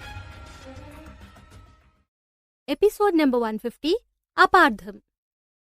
లివింగ్ రూంలో కనిపించిన దృశ్యం చూడగానే రోషన్ పరిగెత్తుకుంటూ వెళ్లి తన తల్లి పక్కనే నిలబడ్డాడు. సితార నా స్థితిలో చూసేసరికి రోషన్కి ఎంతో బాధ కలిగింది. కళ్ళల్లోంచి నీళ్లు కారుతుండగా, అమ్మా అమ్మా అంటూ ఆమె డ్రెస్ పట్టుకుని ఏడ్చేశాడు. ఆ పిల్లలిద్దర్నీ చూడగానే అక్కడున్న వాళ్ళకి విషయం అర్థమైంది. వీళ్ళిద్దరూ సితార పిల్లలని తెలుసుకున్నారు. సితార వీళ్ల ద్వారా రిత్విక్ రాజ్ కుటుంబంలో చొరబడాలని చూస్తోందని హారికకి అనిపించింది. చూసావా అన్న దీని ప్లాన్? తన పిల్లల ద్వారా రిత్విక్ మావయ్య ఇంట్లోకి వెళ్లాలని అనుకుంటోంది. ఓవర్ నైట్ అంత పెద్ద ఆస్తికి వారసురాలైపోదామని పెద్ద పథకం వేసింది అంది హారిక. ఆమెతో పాటు జత కలిసింది చందన. ఇదంతా చాలా సేపటి నుండి చూస్తున్న రోషన్, ఇది మా ఇల్లు, మా ఇంట్లో మీరు మా అమ్మని అనడానికి వీల్లేదు, బయటకు వెళ్ళిపోండి అంటూ వాళ్ళకి వార్నింగ్ ఇచ్చాడు. ఆ సమయంలో అతన్ని చూస్తే సితారకి రిత్విక్ గుర్తొచ్చాడు. పిల్లవెధవా, ఎంత ధైర్యంరా నీకు? పెద్దవాళ్లు మాట్లాడుకుంటుంటే మధ్యలో నీ పెత్తనమేంట్రా? నిన్నిలా పెంచినందుకు మీ అమ్మకస్సలు సిగ్గులేదు అని సీరియస్ గా చూస్తూ అంది హారిక. తన తల్లిని, తమ్ముణ్ణి ఆమె అలా మాటలనడం అరుణ్ సహించలేకపోయాడు. వెంటనే కోపంగా వచ్చి పరిగెత్తుకుంటూ వెళ్లి ఆమె చెయ్యి మీద గట్టిగా కొట్టాడు అరుణ్. ఆమె చేతి ఎముక విరిగినంత పనైంది. పరిస్థితి చెయ్యి దాటుతున్న సమయంలో హారిక అన్న ఆమెను తీసుకుని అక్కడి నుండి హడావిడిగా వెళ్లిపోయాడు. చందన కూడా వాళ్ళని ఫాలో అయింది. వాళ్ళు వెళ్లిపోయిన తర్వాత సితారని జాగ్రత్తగా తీసుకొచ్చి కూర్చోబెట్టారు పిల్లలిద్దరూ. ఆమె ముఖం మీద కాలి గుర్తులు, చేతు గుర్తులు కనబడుతున్నాయి. అరుణ్ ఫస్ట్ ఎయిడ్ కిట్ తీసుకొచ్చి ఆమెకు తగిలిన దెబ్బలకు మందు రాశాడు. రిత్విక్ ఇంటికొస్తున్న సమయంలో హారిక వాళ్ళమ్మ అతనికి ఫోన్ చేసి సితార మీద కంప్లైంట్ చేసింది. హారికని హాస్పిటల్లో పెట్టారని, చేతికి కొంచెం గట్టిగా దెబ్బ తగిలిందని చెప్పింది. ఫ్రాక్చర్ లాంటిదేమైనా అయితే కనుక పోలీస్ కేసు పెట్టి నష్టపరిహారం తీసుకుంటా అని గట్టిగా వార్నింగ్ ఇచ్చింది. ఆమె ఫోన్లో మాట్లాడుతున్నంతసేపు రిత్విక్ తన కోపం కంట్రోల్ చేసుకున్నాడు. ఒక్కరోజు తను ఇంట్లో లేకపోయేసరికి పరిస్థితి అంత గందరగోళంగా మారిపోయింది. ఇంటికి చేరుకోగానే సరాసరి బెడ్రూంలోకి వెళ్లాడు రిత్విక్. ఇల్లు మొత్తం చీకటిగా ఉంది. సితార బెడ్ మీద పడుకోనుంది. ఆమె మెలకువగా ఉందో నిద్రపోతోందో చెప్పడం కష్టంగా ఉంది. అంత పెద్ద ఇష్యూ జరిగినా కానీ ఏమీ జరగనట్టే నార్మల్ గా ఉంది ఆమె ప్రవర్తన. రిత్విక్ మాత్రం ఏం జరిగిందో తెలుసుకోవాలని ఆమె దగ్గరికి వెళ్లి మంచం మీద కూర్చున్నాడు. సితార అతన్ని చూసి పలకరింపుగా నవ్వి తను కూడా లేచి కూర్చుంది.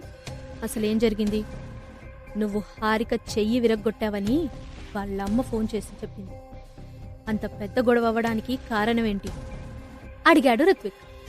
అతని స్వరం కొంచెం కరుకుగా అనిపించింది. హారిక ఉన్నవి లేనివి కల్పించి చెప్పిందేమో, అందుకే అతనలా కోపంగా ఉన్నాడు అని అనుకుంది సితార. ఇప్పటి వరకు ఎంతమంది ఎన్ని చెప్పినా రిత్విక్ మాత్రం తనని నమ్ముతాడు అనుకుంది సితార. కాని ఈరోజు ఆమె అభిప్రాయం తప్పని రుజువు చేశాడు రిత్విక్. ఏం జరిగినా కాని తను మాట్లాడకూడదని నిర్ణయించుకుంది. చాలాసేపు మౌనంగానే ఉండిపోయింది. ఆమె మాట్లాడకపోతే అతనికి విసుగ్గా అనిపించి, సితార, ఏం జరిగిందో నాకు తెలీదు, కాని ఆమె మాటలను బట్టి చూస్తే నీదే తప్పనిపిస్తోంది. ఏదేమైనా ఆమెనలా గాయపరచడం తప్పే. తప్పు చేసింది కాకుండా అలా నిమ్మకు నీరెత్తినట్టుండడం అస్సలు బాగులేదు. ఏం జరిగిందో నాకు క్లియర్గా చెప్తావా లేదా అని కొంచెం వాయిస్ రేస్ చేసి అడిగాడు రిత్విక్. ఏంటి, ఆ అమ్మాయికి దెబ్బ తగిలితే నీకంత బాధగా ఉందా? నేనేదో తప్పు చేసినట్టు నా మీద అరవడానికి ట్రై చేస్తున్నావు. నిజ నిజాలు తెలుసుకోకుండా మాట్లాడకు రిత్విక్ అని తను కూడా తగ్గకుండా చెప్పింది సితార. ఓ, నిజమేంటో నాకు తెలుసు, నీకూడా తెలుసు. నువ్వామె చెయ్యి విరగ్గొట్టావన్నది నిజం. ఇప్పుడు ఆమె పోలీస్ కేసు పెడతానంటోంది. దానికి నేనేం సమాధానం చెప్పాలో నువ్వే చెప్పు అన్నాడు రిత్విక్. అయితే ఇప్పుడేంటి? నేను వాళ్ళ కాళ్ళ మీద పడి క్షమాపణ చెప్పాలా? This is not fair Ritvik. అసలు గొడవ స్టార్ట్ చేసిందే వాళ్ళు. ఎవరూ లేనప్పుడు మా ఇంటికొచ్చిందే వాళ్ళు. ఇది చాలకుండా నన్ను బ్లేమ్ చేయాలని చూస్తున్నారు. వాళ్ళ నాన్నగారు పవర్ఫుల్ కాబట్టి పోలీస్ కేసేంటి, ఏదైనా చేస్తారు. నాలాంటి బలహీనమైన ఆడది వాళ్ళ ముందర ఎంత, లేదంటే నాకు ఉరిశిక్ష వేస్తే వాళ్ళకి మనశ్శాంతిగా ఉంటుందేమో అని సితార కూడా కోపంగా అంది. అతను హారికని సపోర్ట్ చేయడం ఆమె జీర్ణించుకోలేకపోయింది. సితారా, స్టాప్ దిస్ నాన్సెన్స్. అసలు నేనే మాట్లాడుతున్నాను, నువ్వే మాట్లాడుతున్నావు. జరిగిందేంటో చెప్పవని అడిగితే అంత వెటకారం అవసరం లేదు అన్నాడు రిత్విక్. అవును, నేను బాధపడుతుంటే నీకు వెటకారంగా అనిపిస్తుందా? సరే అయితే ఇప్పుడు చెప్తున్నా విను. నేనే ఆమె చెయ్యి విరగ్గొట్టాను. నాకు కోపం తెప్పించినందుకు చెంపదెబ్బలు కొట్టాను, ఇంకా బూతులు కూడా తిట్టాను. అయితే ఇప్పుడేంటి అని ఆవేశపడుతూ అడిగింది. Hold it. అనవసరంగా అరిచి ఆవేశపడకు, నాకు కూడా గొంతుంది. ఏం జరిగిందని అడిగితే ఇంత రాద్ధాంతం చేయడం అవసరమా అని తన కోపాన్ని కంట్రోల్ చేసుకుంటూ అడిగాడు రిత్విక్. అతడి మాటలు పూర్తి చేసే లోపే ఆమె కళ్ళ వెంట నీళ్లు జలజలా రాలాయి. అసలు రిత్విక్ తిరిగి ఇంటికి వచ్చిన తర్వాత తనను కౌగిలించుకుని జరిగిన దాని గురించి తన బాధ చెప్పుకుంటే పూర్తిగా వింటాడనుకుంది. తనని సపోర్ట్ చేయమని ఆమెనెప్పుడూ అడగలేదు. కనీసం బ్లేమ్ చేయకుండా ఉంటే చాలని అనుకుంది. అతని మాటలు వినేసరికి ఆమెకు నిస్సత్తువ కలిగింది. కింద పెదవి కొరుకుతూ, అయితే నన్నిప్పుడేం చేయమంటావు అని ఏడుస్తూ అడిగింది. ముందా ఏడు పాపు అన్నాడు రిత్విక్. ఆమె ఏడవడం చూస్తే అతను తట్టుకోలేడు. నచ్చ చెప్పడం, బుజ్జగించడం అనేవి రిత్విక్ ఎప్పుడూ ఎవరి విషయంలోనూ చేయలేదు. ఆమెను ఓదార్చాలని ట్రై చేస్తుంటే ఆమె కన్నీళ్లు మరింత ఎక్కువయ్యాయి. నీతో రిలేషన్షిప్ చాలా కష్టం రిత్విక్. నాలాంటి సామాన్యురాలు నిన్నెప్పటికీ రీచ్ అవ్వలేదు. నేను నీ కాలి గోటికి కూడా సరిపోను అని ఏడుస్తూ చెప్పింది సితార. ఆ మాటలకు రిత్విక్ చలించిపోయాడు. వెంటనే ఆమె దగ్గరికి వెళ్లి హత్తుకోవాలనుకున్నాడు. కాని ఆమె అతన్ని దూరంగా తోసేసింది. మంచం మీద పడుకుని దుప్పటి కప్పుకుని ఆమె అతన్ని దగ్గరికి రానివ్వలేదు. అతనైనా కాని తగ్గకుండా ఆమె దగ్గరికి వెళ్లి దుప్పటి లాగి హత్తుకోవడానికి ప్రయత్నించాడు. Don't touch me, get lost అని విడిపించుకోవడానికి ట్రై చేస్తూ కోపంగా అంది సితార. కాని అతను ఆమె కొంచెం కూడా అవకాశం ఇవ్వకుండా బలవంతంగా కౌగిలించుకున్నాడు. ఆమె కదలకుండా ఉండడానికి కూడా కుదరడం లేదు. కొంతసేపటికి ఆమె పెనుకులాడ్డం ఆపేసింది. సితారా, వచ్చిన వెంటనే విషయం తెలుసుకోకుండా నీ మీద కోప్పడ్డం నా తప్పే. కానీ నా పరిస్థితి కూడా నువ్వు అర్థం చేసుకోవాలి. నా వాళ్ళనెవరైనా ఒక్క మాట అంటే నేను తట్టుకోలేను. అందుకే కొంచెం అర్థం చేసుకోకుండా మాట్లాడాను. నేను ఊహించినట్లు జరక్కపోయుండొచ్చు. నిన్ను గిల్టీ పార్టీగా చూడకుండా నీ వర్షన్ కూడా నేను వినుండాల్సింది. అందుకే ఇప్పుడు పశ్చాత్తాపడుతున్నాను. కానీ నువ్వు కూడా మాట్లాడేటప్పుడు చూసి ఎదుటి వ్యక్తి ఫీలింగ్స్ అర్థం చేసుకుంటే బెటర్ అన్నాడు రిత్విక్. ఆమె మౌనంగా ఉండిపోయింది. కాకపోతే ఆమె మనసులో అలజడి కొద్దిగా సర్దుమణిగినట్టు అనిపించింది. రిత్విక్ మళ్లీ మాట్లాడడం మొదలుపెట్టాడు. నీకు హారికకు ఏం గొడవ ఉందో నాకు తెలీదు. ఆమె తన తండ్రి సంరక్షణలో గారాబంగా పెరిగింది. అంత మాత్రం చేత ఆమె చెడ్డదని అర్థం కాదు. నువ్వు ఆమె కన్నా వయసులో పెద్దదానివి. నీకు అర్థం చేసుకునే అనుభవం కూడా ఉంది. ఏం జరిగినా కానీ నువ్వు ఆమె చెయ్యి విరగ్గొట్టడం తప్పు. అందుకే నువ్వు ఆమెకు అపాలజీ చెప్పాలి అంటున్నాను అన్నాడు రిత్విక్. ఆ మాటలు వినగానే ఆమె మనస్సు చివుక్కుమంది. రిత్విక్కి తన మేనకోడలంటేనే ఎక్కువ అనామెకు అనిపించింది. కళ్ళు తుడుచుకుని, ఆమెకు జరగాల్సిందే జరిగింది, నేను అపాలజీ చెప్పను అని ఉక్రోషంగా అంది సితార. ఏమన్నావు అని కోపంగా అడిగాడు రిత్విక్. ఆమె చెయ్యి విరగ్గొట్టడం కరెక్టే అన్నాను. తప్పా అంది సితార. ఒక మనిషి గురించి అలా మాట్లాడడం తప్పు. మర్యాదగా నువ్వన్న మాటలు వెనక్కి తీసుకో అని సూటిగా చూస్తూ అన్నాడు రిత్విక్. ఆ మాటలకి రిత్విక్ జీవితంలో తన స్థానమేంటో ఆమెకు స్పష్టంగా అర్థమైంది. నో, నేను వెనక్కి తీసుకోను. ఆమెకు అలా జరగాల్సిందే అని మొండిగా చెప్పింది సితార. ఐఎమ్ వార్నింగ్ యు సితారా, చాలా తలపొగరుగా మాట్లాడుతున్నావు. నీ మాటల్ని వెనక్కి తీసుకో అని డిమాండ్ చేశాడు. నువ్వెవరసలు నాకు చెప్పడానికి? నీకు నాకు సంబంధమేంటి? అయినా తప్పు చేసింది హారిక, నేను కాదు అంది సితార. సితారా, నేను నీకు మళ్ళీ చెప్తున్నాను, నువ్వు చాలా తెలివైన దానివనుకున్నాను. ఇంత మూర్ఖంగా ప్రవర్తిస్తావనుకోలేదు అని ఆమె బుగ్గలు గిల్లుతూ అన్నాడు. ఓ వెరీ గుడ్, ఇప్పటికైనా నేనెలాంటి దానిలో తెలిసిందా? నేనొక దయ్యాన్ని, భూతాన్ని, మానవత్వం లేని మృగాన్ని. నాకు జాలి దయ లేవు, సరేనా అని గట్టిగా అరిచింది సితార. అతను ఆమె వైపు నిస్సహాయంగా చూశాడు. అతని కౌగిలి నుండి విడిపించుకుని దూరంగా వెళ్లి, నేను హారిక చెయ్యి బ్రేక్ చేయడం తప్పు కదా, ఇప్పుడే ఆమె చెయ్యి ఆమెకు తిరిగిచ్చేస్తాను, తీసుకెళ్లిపో అంటూ పిచ్చిపట్టిన దానిలా ఆవేశంగా తన చేతిని గోడకు గుద్దుకోవడం స్టార్ట్ చేసింది. ఒక్కసారి ఆమె చర్యలకు షాక్ అయిన రిత్విక్ వేగంగా ఆమె దగ్గరికెళ్లి చెయ్యి పట్టుకున్నాడు. ఆమె చెయ్యి మొత్తం రక్తంతో నిండిపోయింది. ఎందుకలా చేస్తున్నావు సితారా? ఎందుకింత మొండిగా ప్రవర్తిస్తున్నావు? ఏమైంది నీకీ వేళ అని ఒక్కసారి ఆమె వైపు చూశాడు. అప్పటి వరకు గమనించలేదు కాని ఆమె ఒంటి నిండా చాలా చోట్ల గాయాలున్నాయి. ఆమె బట్టల మీద కూడా రక్తం మరకలు కనిపించాయి.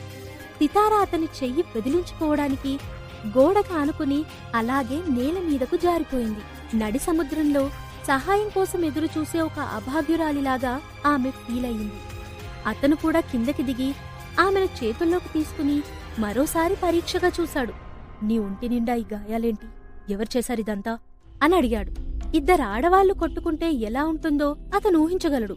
సితార ఒంటి మీద గాయాలను చూస్తే అతనికి చాలా బాధ కలిగింది.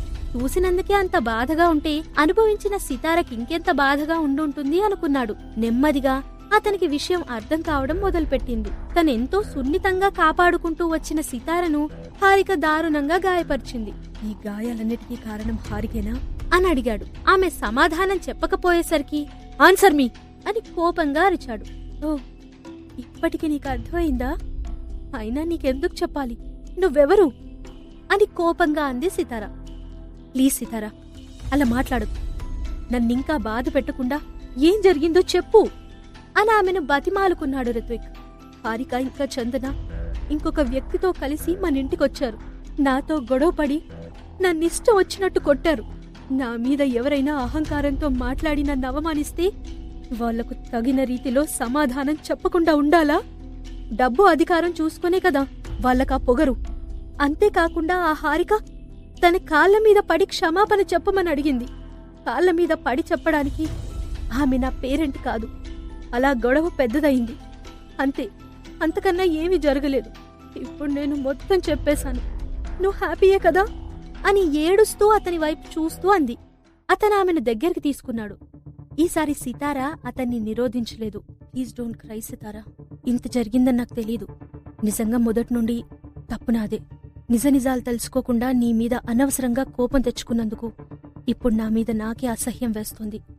నువ్వేడిస్తే నా మనసుకెంతో బాధ కలుగుతుంది అని చాలా నిజాయితీగా చెప్పాడు రిత్విక్. సహజంగా ఎవరైనా అమ్మాయిలు తన ముందర ఏడిస్తే రిత్విక్ అసహనంగా ఫీల్ అయ్యేవాడు. కాని సితార విషయంలో మాత్రం అలా కాదు. ఆమె ఏడిస్తే అతని కాళ్ళు చేతులు ఆడవు. ఎవరో తనని కార్నర్ చేసినట్లు ఫీల్ అవుతాడు. అతని అపాలజీ చెప్పేసరికి సితార కరిగిపోయింది. సహజంగా రిత్విక్ లాంటి వ్యక్తి చాలా అరుదైన సందర్భంలో మాత్రమే ఎవరి ముందైనా తల వంచడం లేదా ఎవరినైనా క్షమించమని అడగడం లాంటివి చేస్తాడు. సితార కోసం అతను ఆ రోజు తన ఈగో చంపుకుని ఆ పని చేశాడు. అలాంటి అదృష్టం తనకి మాత్రమే దక్కింది. ఇది నిజమో కాలో ఆమెకు అర్థం కావడం లేదు. అతని మాటల్లో గిల్టీ ఫీలింగ్ కనిపించింది. అంత త్వరగా ఆమె అతనికి లొంగిపోయినందుకు ఆమె కొంచెం కోపంగా కూడా అనిపించింది. జరిగిన దానికి లైఫ్లో అతన్ని క్షమించకూడదు అనుకుంది. కాని అతని మాటలు వినేసరికి వెన్నెలా కరిగిపోయింది. అతనామెను బెడ్ మీద పడుకోబెట్టి వేసుకున్న బట్టలు పైకెత్తడం ప్రారంభించాడు.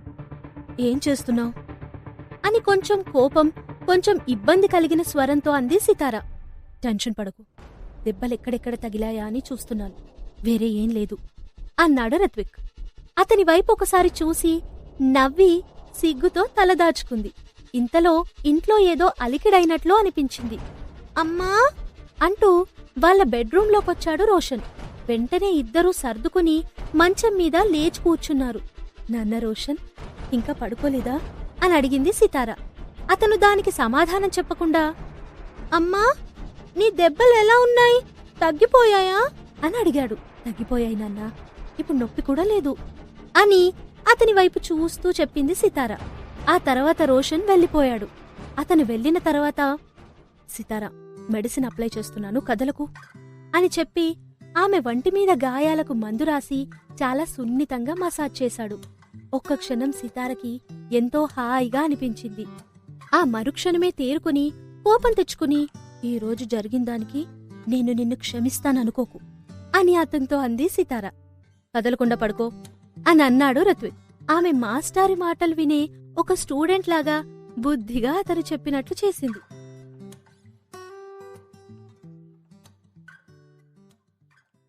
ఎపిసోడ్ నెంబర్ 151 పాడన తీయగా. ఆ రోజు రాత్రి తనకు జరిగిన అవమానానికి హారిక నిద్రపోలేకపోయింది. కళ్ళబొల్లి ఏడుపులేడుస్తూ రిత్విక్కి ఫోన్ చేసి సితార మీద కంప్లైంట్ చేసింది. ఈరోజు ఏం జరిగిందో తెలుసా నీకు? సితార కావాలని పొగరుబోతుగా వ్యవహరించి నా చెయ్యి అని ఇంకా ఏదో చెప్పబోతుంటే రిత్విక్ ఆమె మాటలకు అడ్డుపడ్డాడు. ఈరోజు ఏం జరిగిందో నాకు పూర్తిగా తెలుసు, అందులో ఆమె కన్నా నీ తప్పే ఎక్కువ ఉంది అని నెమ్మదిగా అన్నాడు రిత్విక్. అంటే నీ ఉద్దేశమేంటి అడిగింది హారిక. నా ఉద్దేశమేంటో నీకూడా క్లియర్గా తెలుసు. ఈరోజు జరిగిన దానికి నాకు చాలా కోపంగా ఉంది. నువ్వు చిన్నపిల్లవి కాబట్టి ఈసారికి నిన్ను క్షమించి వదిలేస్తున్నాను. మళ్ళీ ఇలాంటివి రిపీట్ అవ్వకుండా చూసుకో. నేను మీ అమ్మా నాన్నలాగా కాదు. నువ్వు చేసిన దానికి ఈరోజు సితారను పర్సనల్గా కలిసి క్షమాపణ అడగాలి అని వార్నింగ్ టోన్లో అన్నాడు రిత్విక్. ఆ మాటలు వినేసరికి ఆమె స్టన్ అయిపోయింది. ఏం మాట్లాడాలో ఆమెకు అర్థం కాలేదు. ఆ తర్వాత మరో మాటకు తావు లేకుండా ఫోన్ పెట్టేశాడు రిత్విక్. మరోవైపు సినిమాలో తమ సీన్స్ అన్ని షూటింగ్ పూర్తయిన తర్వాత సితారకి ఒక స్పెషల్ సాంగ్ కోసం నోటీస్ వచ్చింది. ఆ సాంగ్ సినిమాలో చాలా ముఖ్యమైన పాత్ర పోషిస్తుంది. వినయ్ వర్మ ఆ పాటను సొంతంగా రాసి కంపోజ్ చేశాడు. సితారని కూడా ఆ డ్యూయట్ సాంగ్ పాడమని చెప్పి రిక్వెస్ట్ చేశాడు. చాలా సార్లు రికార్డింగ్ చేసిన తర్వాత మాత్రమే దాన్ని యాక్సెప్ట్ చేశాడు వినయ్. వీళ్ళిద్దరూ కలిపి రికార్డింగ్ థియేటర్లో పాడుతున్న షాట్స్, ఇంకా సినిమాలోని కొన్ని బిహైండ్ ద సీన్స్ ఫుటేజ్ తో కలిపి ఒక లిరికల్ వీడియో రిలీజ్ చేశారు చిత్రాలయ ప్రొడక్షన్స్ వాళ్ళు. అతి తక్కువ సమయంలోనే ఆ వీడియో 10 మిలియన్ వ్యూస్ కి చేరుకుంది. ఇండియాలో నంబర్ 1 పొజిషన్ కి వెళ్లిపోయింది. డైరెక్టర్ విరాజ్ ఆ సినిమా మీద భారీ అంచనాలు పెట్టుకున్నాడు. సినిమా షూటింగ్ కంప్లీట్ అయిపోయిన తర్వాత మొత్తం స్కెడ్యూల్ అంతా ప్రమోషన్ ప్రోగ్రెస్ తో ప్యాక్ చేసేశాడు విరాజ్. సినిమాలో హీరో హీరోయిన్స్ ఇద్దరు ఇండియా మొత్తం తిరుగుతూ హడావిడిగా ప్రమోషన్స్ చేశారు. శ్రీజిత్ ఒక రియాలిటీ టీవీ ప్రోగ్రాం కూడా ఒప్పుకున్నాడు. ఆ టీవీ ప్రోగ్రాం టైంలో కూడా వినయ్ ఇంకా సితార కలిసినప్పుడు ఆమెను తక్కువ చెయ్యాలని చూసింది చందన. సితార ఎక్కువసార్లు కిస్సింగ్ సీన్ కోసం రీషూట్ తీసుకుందని ఆడియన్స్ అందరి ముందర చెప్పింది. సితార తన సమయస్ఫూర్తితో వినయ్ వర్మ లాంటి పెద్ద హీరోతో యాక్ట్ చేయడం తనకు మొదటిసారి అవ్వడం వల్ల అన్ని రీటేక్స్ తీసుకున్నానని చెప్పి తెలివిగా తప్పించుకుంది.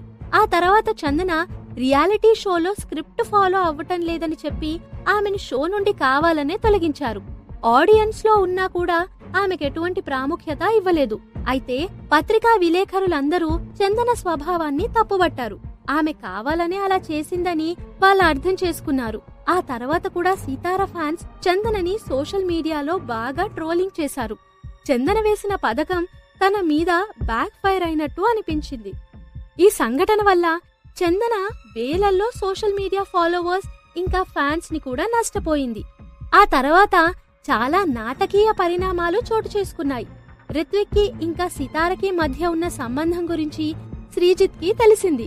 సితార తదుపరి చిత్రం కోసం శ్రీజిత్ ఒక అద్భుతమైన స్క్రిప్ట్ సెలెక్ట్ చేసి ఆమెను ఆడిషన్స్ కి వెళ్లడానికి ఒప్పించాడు. అయితే ఈసారి సినిమా ఇండస్ట్రీలో ఉన్న రాజకీయాల వల్ల సితార సెలెక్ట్ కాలేదు. శ్రీజిత్ ఆమెకు రిత్విక్ రాజ్ సహాయం తీసుకోమని సలహా ఇచ్చాడు. ఆమెకొకళ్ళ సహాయం తీసుకుని ఇండస్ట్రీలో పైకి రావడం అనేది ఇష్టం లేదు. అయితే శ్రీజిత్ తనకి ఇండస్ట్రీలో వచ్చిన దగ్గర నుండి చాలా రకాలుగా హెల్ప్ చేశాడు. అతని మాట కాదనలేక రిత్విక్ సహాయం కోరాలని నిశ్చయించుకుంది. మరో పక్క రిత్విక్ తన చుట్టాలందరి దగ్గర నుండి హారికను పట్టించుకోలేదనే విమర్శలు ఎదుర్కొంటున్నాడు. ఒక అనామకురాలైన సితార గురించి హారికకి వార్నింగ్ ఇచ్చే స్థాయికి వెళ్లడానికి అందరూ ఫోన్ చేసి మరీ అతనికి సలహా ఇవ్వడం మొదలుపెట్టారు. ఇదంతా రిత్విక్ కి చాలా ఇరిటేటింగ్ గా ఉంది. అయితే తన తాతగారు బతికున్నంత కాలం వాళ్ళ మాటల్ని రిత్విక్ భరించాలి. హారిక తాతగారి కుటుంబం కూడా దేశంలో చాలా పలుకుబడున్నది. దాంతో రిత్విక్ సమస్యలు మరింత ఎక్కువయ్యాయి. ఈ తలనొప్పులతో రిత్విక్ తన ఆఫీసులో కూర్చునుండగా బయట డోర్ నాక్ చేసిన శబ్దం వినిపించింది. ఎందుకో ఆ సమయంలో సితార అక్కడికొచ్చిందేమో అని అతనికి అనిపించింది. ఎక్కువగా ఆలోచించకుండా కమన్ అన్నాడు. సితారకి ఆ వాతావరణం చూస్తే ఎందుకో కొద్దిగా భయంగా అనిపించింది. ఒక్క క్షణం వెనక్కి తిరిగి వెళ్లిపోదామని కూడా అనుకుంది. కాని ఆ మరుక్షణమే ఆ ఆలోచనను పక్కన పెట్టి ధైర్యంగా అడుగు ముందుకేసింది. లోపలికి ఎంటర్ అవ్వగానే రిత్విక్ తలదించుకుని ఏవో ఫైల్స్ చూస్తూ కనిపించాడు. వెంటనే ఆమె రిత్విక్ సార్ అని కొంచెం సందేహంగా అంది. విషయం ఏంటో చెప్పు, అనవసరంగా నా టైం వేస్ట్ చేయి, ఇక్కడ నాకు బోల్డ్ అని పనులున్నాయి అని తల పైకెత్తకుండానే చెప్పాడు రిత్విక్. వచ్చింది ఎవరో కూడా అతనికి ఇంకా తెలియలేదు. సార్, పని ఎక్కువగా ఉండడం వల్ల మీరు స్ట్రెస్ ఫీల్ అవుతున్నట్టున్నారు. ఒక్కసారి బయటకు వెళ్తే స్ట్రెస్ నుండి రిలీఫ్ వస్తుంది అంది సితార. అతను ఒక్కసారి తల పైకెత్తి చూశాడు. ఎదురుగా కనిపించిన సితారని చూడగానే అతని ముఖంలో భావాలు మారిపోయాయి. నువ్వా సితారా? ఇక్కడికెందుకొచ్చావు? ఆఫీస్ టైంలో డిస్టర్బెన్స్ నాకిష్టం ఉండదు అని సీరియస్ గా చూస్తూ సమాధానం చెప్పాడు రిత్విక్. అతని చూపులకే సితార భయపడిపోయింది. కదలకుండా అక్కడే ఉండిపోయింది. ఇలారా అంటూ ఆమెను పిలిచాడు రిత్విక్. సందేహిస్తూనే నెమ్మదిగా అతని దగ్గరకు వెళ్ళింది. వెంటనే రిత్విక్ ముందుకు కదిలి ఆమెను బలంగా తన రివాల్వింగ్ చైర్లోకి లాక్కున్నాడు. ఈ హఠాత్ పరిణామానికి అతని ఒళ్ళో పడి చిన్నగా అరిచింది సితార. ఒక్కసారి భయం భయంగా అతని వైపు చూసింది. ఏంటి, నేనేదో నిన్ను తినేస్తున్నానన్నట్లు అలా చూస్తున్నావు అని అడిగాడు. ఏం లేదు, ఈరోజు నీ మూడ్ బాగాలేనట్టు అనిపిస్తోంది అంది సితార. ఈరోజు వరుసగా 3 వీడియో కాన్ఫరెన్స్లు అటెండ్ అవ్వాల్సి వచ్చింది. దానికి తోడు చుట్టాలందరి దగ్గర నుండి అనవసరమైన ఫోన్ కాల్స్. కొంచెం స్ట్రెస్ఫుల్ గా ఉన్నమాట నిజమే అని కళ్ళు మూసుకుని అలసటతో చెప్పాడు రిత్విక్. ఆమె ఒక్కసారి అతని నుదిటి మీద చేతి వేళ్లతో రబ్ చేసి ఇప్పుడెలా ఉంది అని అడిగింది. ఫీలింగ్ మచ్ బెటర్ అని కళ్ళు తెరిచి నవ్వుతూ అన్నాడు రిత్విక్. ఒక్కసారి ఆమె బుగ్గ మీద ముద్దు పెట్టుకుని ఏంటిలా వచ్చావు, నాతో ఏదైనా మాట్లాడాలా అని అడిగాడు. ఆమె అవునో కాదో అన్నట్లు ఒక్కసారి అడ్డంగా ఒక్కసారి నిలువుగా తలూపింది. అతను చిన్నగా నవ్వాడు. ఏమైంది? విషయం ఉందా లేదా? చూసితారా, ఎందుకలా సందేహిస్తున్నావు అని అడిగాడు. ఆమె కొంతసేపు నిశ్శబ్దం తర్వాత, ఏం లేదు రిత్విక్, ఒక్కసారి నిన్ను చూడాలనిపించింది. నాకు కావాలనిపించినప్పుడు నేను నిన్ను చూడ్డానికి రాకూడదా? చెప్పు, నిన్ను ఆఫీస్ టైంలో డిస్టర్బ్ చేసినందుకు కోపంగా ఉందా అని అడిగింది. అలా ఏం లేదు సితారా, ఎప్పుడు కావాలంటే అప్పుడు నా దగ్గరకొచ్చే ఫ్రీడమ్ నీకుంది. నేనే పొజిషన్లో ఉన్నా కానీ పర్వాలేదు, నీకోసం మాత్రం నాకు 24 hours టైం ఉంటుంది అన్నాడు రిత్విక్. ఆ మాట వినగానే ఒక్క క్షణం సేపు ఆమె బుగ్గలు ఎరుపెక్కాయి. ఆ మరుక్షణమే ఆమె తేరుకుని, నీ ఆఫీస్ ఎన్నింటికవుతుంది అని అడిగింది. ఈవినింగ్ 5:30 అని సమాధానం చెప్పాడు రిత్విక్. సరే అయితే నేను నీకోసం వెయిట్ చేస్తాను అని చెప్పి ఒక మ్యాగజైన్ తీసుకుని అక్కడే సోఫాలో కూర్చుని చదవడం మొదలుపెట్టింది. ఇంతలో అతని సెక్రటరీ లోపలికొచ్చాడు. సార్, సాయంత్రం ఆ ఎలక్ట్రిక్ కంపెనీ డైరెక్టర్ గారు మిమ్మల్ని డిన్నర్కి ఆహ్వానించారు అని చెప్పాడు. నేను రావట్లేదని చెప్పు అని డైరెక్ట్ గా అతనితో అన్నాడు రిత్విక్. సార్, ఇప్పటికే మీరు 3 times క్యాన్సిల్ చేశారు. మళ్ళీ క్యాన్సిల్ చేస్తే కనుక ఆయనకు మొహం చూపించలేమను అన్నాడు గోపాల్.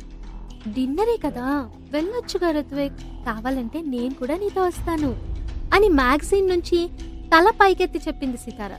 ఏంటి, నువ్వు వస్తావా అని ఆమె వైపు నమ్మలేనట్లుగా చూసన్నాడు Ritwik.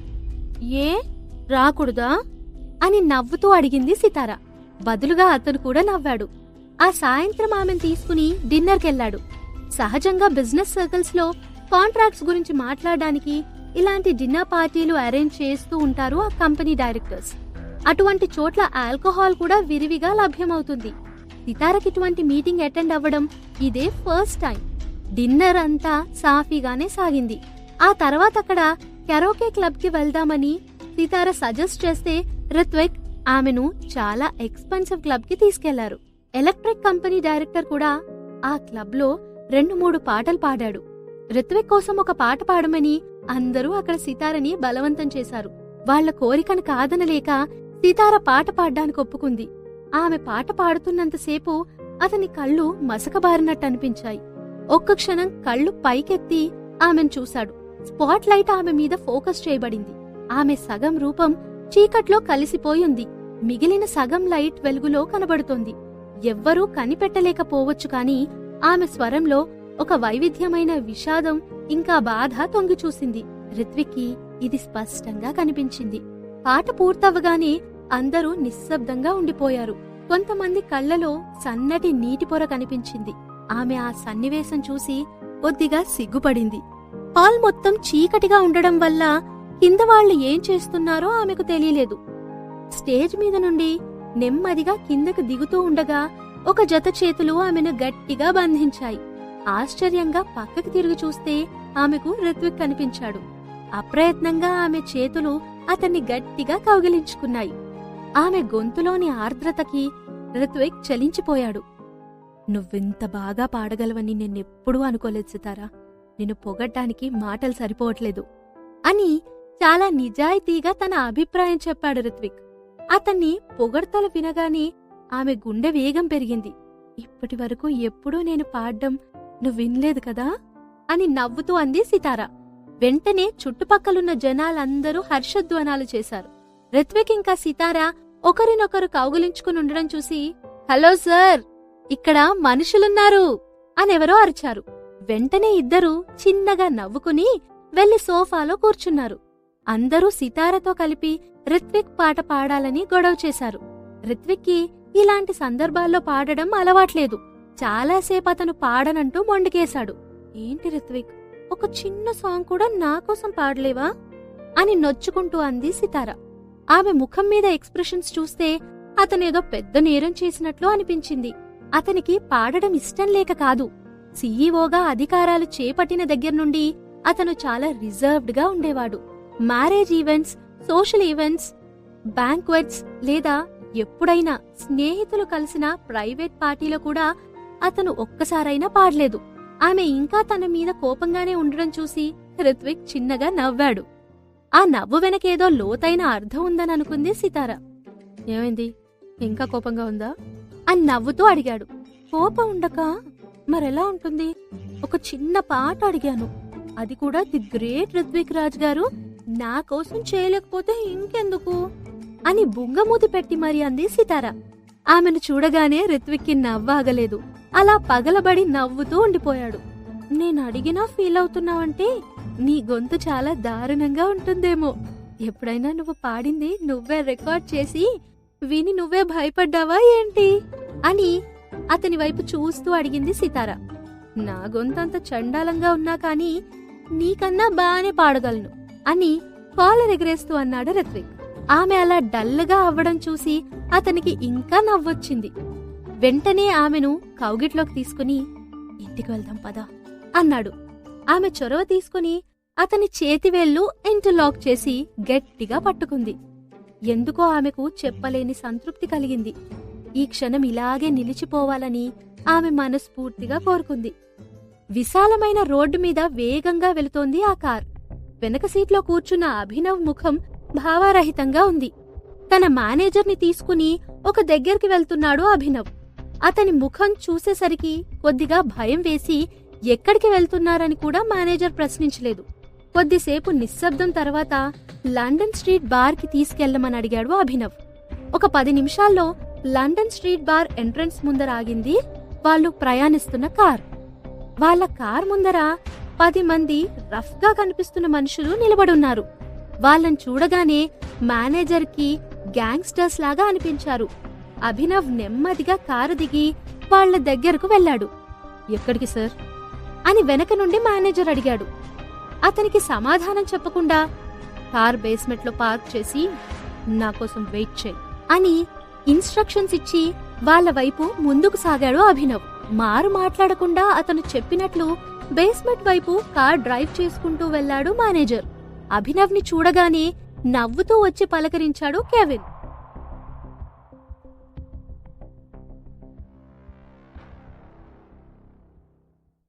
Episode number 152 secret saviour. London street entrance దగ్గర అభినవ్ ని రిసీవ్ చేసుకున్నాడు కెవిన్. చుట్టూ ఉన్న గ్యాంగ్స్టర్స్ ని చూసి ఇక్కడ ఎంతమంది ఎందుకున్నారు అని అడిగాడు అభినవ్.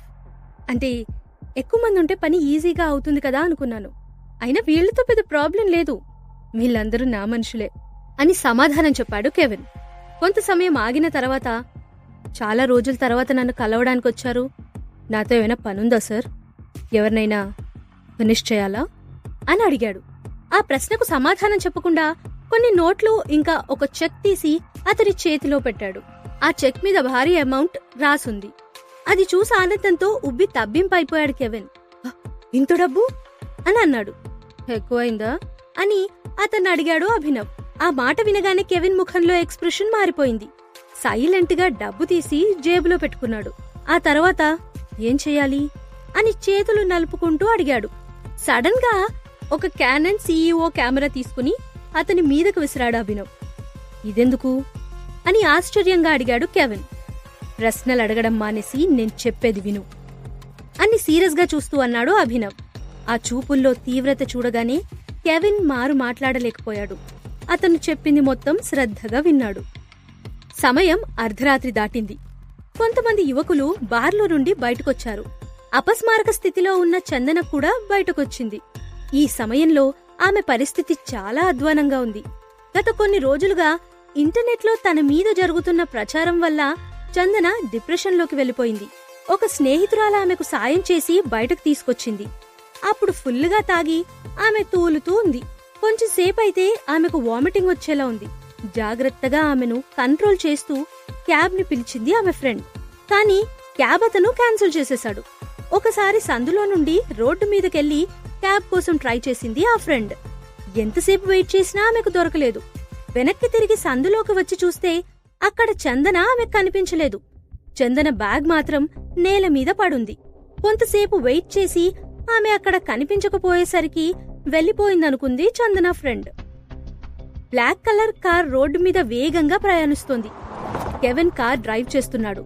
వెనక సీట్లో అభినవ్ ఒళ్ళో స్పృహ తప్పి ఉంది చందన. ఒక్కసారి మిర్రర్ నుంచి అభినవ్ వైపు చూసి నాకెందుకో భయంగా ఉంది అన్నాడు కెవిన్. క్రితంసారి సితారతో పెట్టుకోవడం వల్ల తన పరిస్థితి ఏమైందో అతనికి ఇంకా గుర్తుంది. అంతేకాకుండా చందన గురించి సోషల్ మీడియాలో జరుగుతున్న ప్రచారం అంతా తనకి తెలుసు. ఈ సమయంలో అతను కిడ్నాప్ చేయడం ప్రమాదమేమో అని అతనికి అనిపించింది. ఇంత భయపడితే అసలు నువ్వు దందా ఎలా చేయగలవు?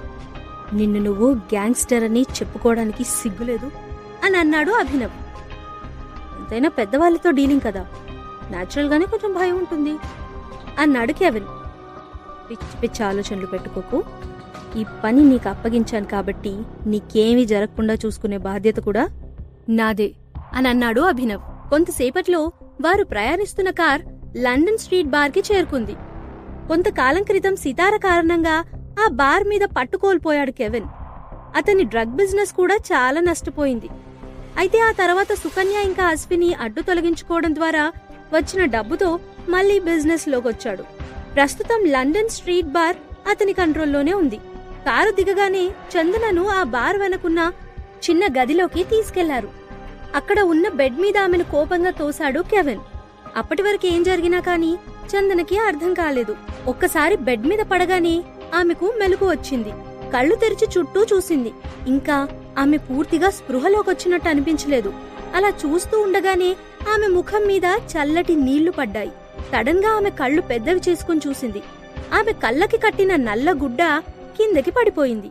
ఆ గదిలో చిన్న బెడ్ ల్యాంప్ తప్ప ఇంకే వెలుతురూ లేదు. భయంతో లేచి కూర్చోడానికి ట్రై చేసింది. కాని ఆమె కాళ్ళు చేతులు కట్టేసి ఉండడం వల్ల బెడ్ మీద నుండి కింద పడి చిన్నగా అరిచింది. కెవిన్ మనుషులు ఆమెను తిరిగి బెడ్ మీదకి చేర్చారు. వాళ్ళందరి వంక భయం భయంగా చూస్తోంది చందన. ఆ గది మధ్యలో ఒక సోఫా తీసుకొచ్చి వేశారు కెవిన్ మనుషులు. నెమ్మదిగా నడుచుకుంటూ వచ్చి ఆ సోఫాలో కూర్చున్నాడు అభినవ్. అసలు ఇంతకు ముందెప్పుడు కూడా చందన అతన్ని చూడలేదు. తనని ఇక్కడికి ఎందుకు తీసుకొచ్చారో కూడా ఆమెకు అర్థం కాలేదు. ఆమె మెదడు మొత్తం గజిబిజిగా మారిపోయింది. ఒక్కసారి కెవిన్ కి సాయిగ చేశాడు అభినవ్. అతను వెళ్లి ఆమె నోట్లో కుక్కిన గుడ్డని బయటకు తీశాడు.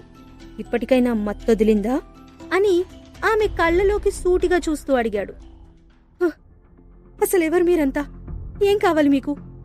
నన్నెందుకు ఇక్కడికి తీసుకొచ్చారు? అంటూ ప్రశ్నల మీద ప్రశ్నలు అడిగింది చందన. మర్యాదగా నా కట్లు విప్పండి, నేనింటికెళ్ళాలి అని గింజుకుంటూ అంది చందన. ఎంతసేపటికి అభినవ్ దగ్గర నుండి సమాధానం రాలేదు. అసలేం కావాలి మీకు అని మరోసారి ఏడుస్తూ ప్రశ్నించింది చందన. ఇప్పటి వరకు నీకు మేనర్స్ లేదు, కొంచెం నేర్పిద్దామని ఇక్కడికి తీసుకొచ్చాను. నీ వెనక డబ్బు పలుకుబడి ఉందని అహంకారంతో సితారని నానా హింసలు పెట్టావు. నీ వల్ల ఆమె ఒళ్ళంతా దెబ్బలతో నిండిపోయింది. మరి దానికి ప్రతీకారం తీర్చుకోవాలి కదా. ఆమెకి ఎవరు లేరనుకున్నావా? ఆమె గురించి పట్టించుకోవడానికి ఈ అభినవ్ ఉన్నాడు. ఈ ప్రపంచంలో ఎక్కడున్నా కాని ఆమెకెటువంటి హాని కలగకుండా చూసుకుంటాడు అన్నాడు అభినవ్. అతను చెప్పింది వినగానే చందన ఆశ్చర్యపోయింది. నెమ్మదిగా ఆమెకు విషయం అర్థం కావడం మొదలుపెట్టింది. సోషల్ మీడియాలో తన పిఆర్ టీం ఎంతగా ప్రయత్నించినా కానీ తన పాత స్టేటస్ తీసుకురాలేకపోయింది. సితారా ఫ్యాన్స్ కంటిన్యూస్ గా ఆమెను అటాక్ చేస్తూనే ఉన్నారు. దీని వెనక అభినవ్ హస్తం కూడా ఉండుంటుందని ఆమెకు అప్పుడు అనిపించింది. హే మిస్టర్ అభినవ్, అసలు నీకు సితారకి సంబంధం ఏంటి? నన్నిలా బంధించడం వల్ల నీకొచ్చే ప్రయోజనం ఏంటి అంటూ అడిగింది. నాకు సితారకి మధ్య ఉన్న సంబంధం గురించి చెప్పినా నీకు అర్థం కాదు. నిన్నొక ఉదాహరణగా వాడుకోవాలనుకుంటున్నాను. ఇకపై సితారకెవరైనా హాని తలపెట్టాలని అనుకుంటే వాళ్ళకి ఇలాంటి గతే పడుతుందని అందరికీ క్లియర్గా తెలియాలి అన్నాడు అభినవ్. అంటే సోషల్ మీడియాలో నా మీద పుకార్లు స్ప్రెడ్ చేసింది నువ్వేనా అని అడిగింది చందన. నువ్వు చాలా తెలివైన దానివి, కానీ నీ తెలివితేటలు ఎలా ఉపయోగించుకోవాలో నీకు తెలీదు. నువ్వు చేసిన తప్పేంటో నీకిప్పుడు అర్థమవుతుంది అన్నాడు అభినవ్. ఇదంతా చేసి ఈజీగా తప్పించుకోగలను అనుకుంటున్నావా? మా డాడీ గురించి నీకు తెలీదు అని గర్వంగా చెప్పింది చందన. నిజానికి చందన నిత్యం కొంతమంది గ్యాంగ్స్టర్స్ ని ఇలాంటి పనులకు వాడుకుంటూ వచ్చేది. కాబట్టి ఆమెకిది కొత్తగా అనిపించలేదు. మీ డాడీ గురించి నీ గురించి నాకు బాగా తెలుసు, కానీ నా గురించే నీకు తెలీదు. కెవిన్, ఎక్కువ టైం వేస్ట్ చేయకుండా ఈమెకు విషయం అర్థమయ్యేలా చెప్పు అని ఆర్డర్ చేశాడు. కెవిన్ ఆమె జుట్టు పట్టుకుని బలంగా లాగాడు. అతని చేతిలోకి కొన్ని వెంట్రుకలు ఊడొచ్చాయి. నొప్పి తట్టుకోలేక గట్టిగా అరిచింది చందన. ఏం చేస్తున్నారు అసలు మీరు అని ఏడుస్తూ అడిగింది. నువ్వు చాలా ఎక్కువ మాట్లాడుతున్నావు అన్నాడు అభినవ్. అతని భావాన్ని అర్థం చేసుకున్న కెవిన్ మళ్లీ ఆమె నోట్లో గుడ్డ కుక్కాడు. ఏంటి, బాధగా ఉందా? ఎదుటి వ్యక్తిని హింసించేప్పుడు వాళ్ళకి ఎంత బాధ కలుగుతుందో ఒక్కసారి అర్థం చేసుకో అన్నాడు అభినవ్. వీళ్ళు తననంత తేలిగ్గా వదలరని ఆమెకు అప్పుడు అర్థమైంది. త్వరగా పని పూర్తి చేసి వచ్చేయ్, నేను నీకోసం బయట వెయిట్ చేస్తుంటాను అని కెవిన్కి ఆర్డర్ చేశాడు అభినవ్. ఓకే బాస్, మీరు వెళ్ళండి, మిగిలింది నేను చూసుకుంటాను అన్నాడు కెవిన్. ఆ తర్వాత అభినవ్ అక్కడి నుండి వెళ్లిపోయాడు. కెవిన్ నెమ్మదిగా చందన వైపు కదిలాడు. ఆమె భయం భయంగా అతని వైపు చూసింది. ఆశ్చర్యంతో ఆమె కళ్ళు పెద్దవయ్యాయి. అతను ఒక్కొక్క అడుగు వేస్తున్న కొద్దీ ఆమెకు మరింత భయం పెరిగింది. ఇప్పుడు నన్నేం చేస్తావు అని అడిగింది చందన. అరెరే, సినిమాల్లో యాక్ట్ చేసావు కానీ నీకు సీన్ ఏంటో ఇప్పటికి కూడా క్లియర్గా అర్థం కాలేదు. ఒక చీకటి గదిలో అందమైన అమ్మాయిని తాళ్లతో కట్టేశారు. చుట్టూ రౌడీలున్నారు. విలన్ ఆమె వైపు నవ్వుతూ నడుచుకుంటూ వస్తున్నాడు. అప్పుడు ఏం జరుగుతుందో సినిమాల్లో చూస్తే ఎవరైనా ఈజీగా గెస్ చేయగలరు. మరి నీకు అర్థం కాకపోవడం బ్యాడ్ లక్ అని పగలబడి నవ్వుతూ ఆమె దగ్గరకొచ్చాడు కెవిన్.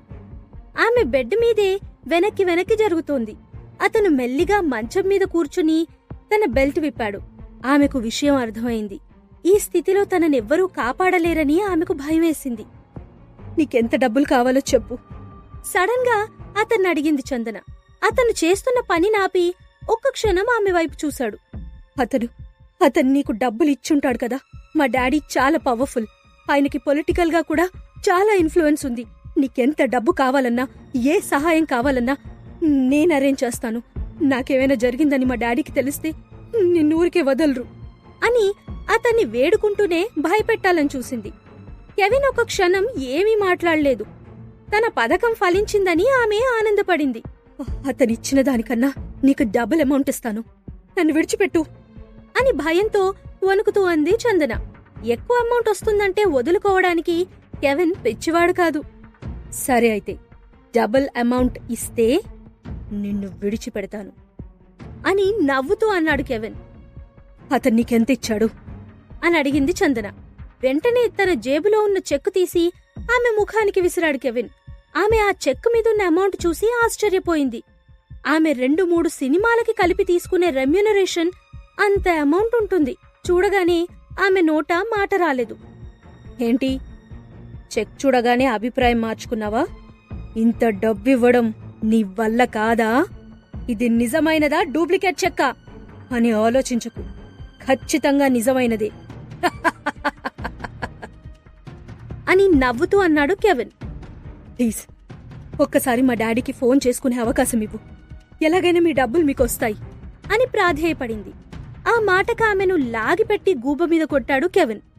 ఫస్ట్ మీ డాడీకి ఫోన్ చేస్తావు, తర్వాత పోలీసులకు ఫోన్ చేస్తావో నీ సినిమా డ్రామాలన్నీ నా దగ్గర సాగవు అని మరొకసారి ఆమెను కొట్టాడు కెవిన్.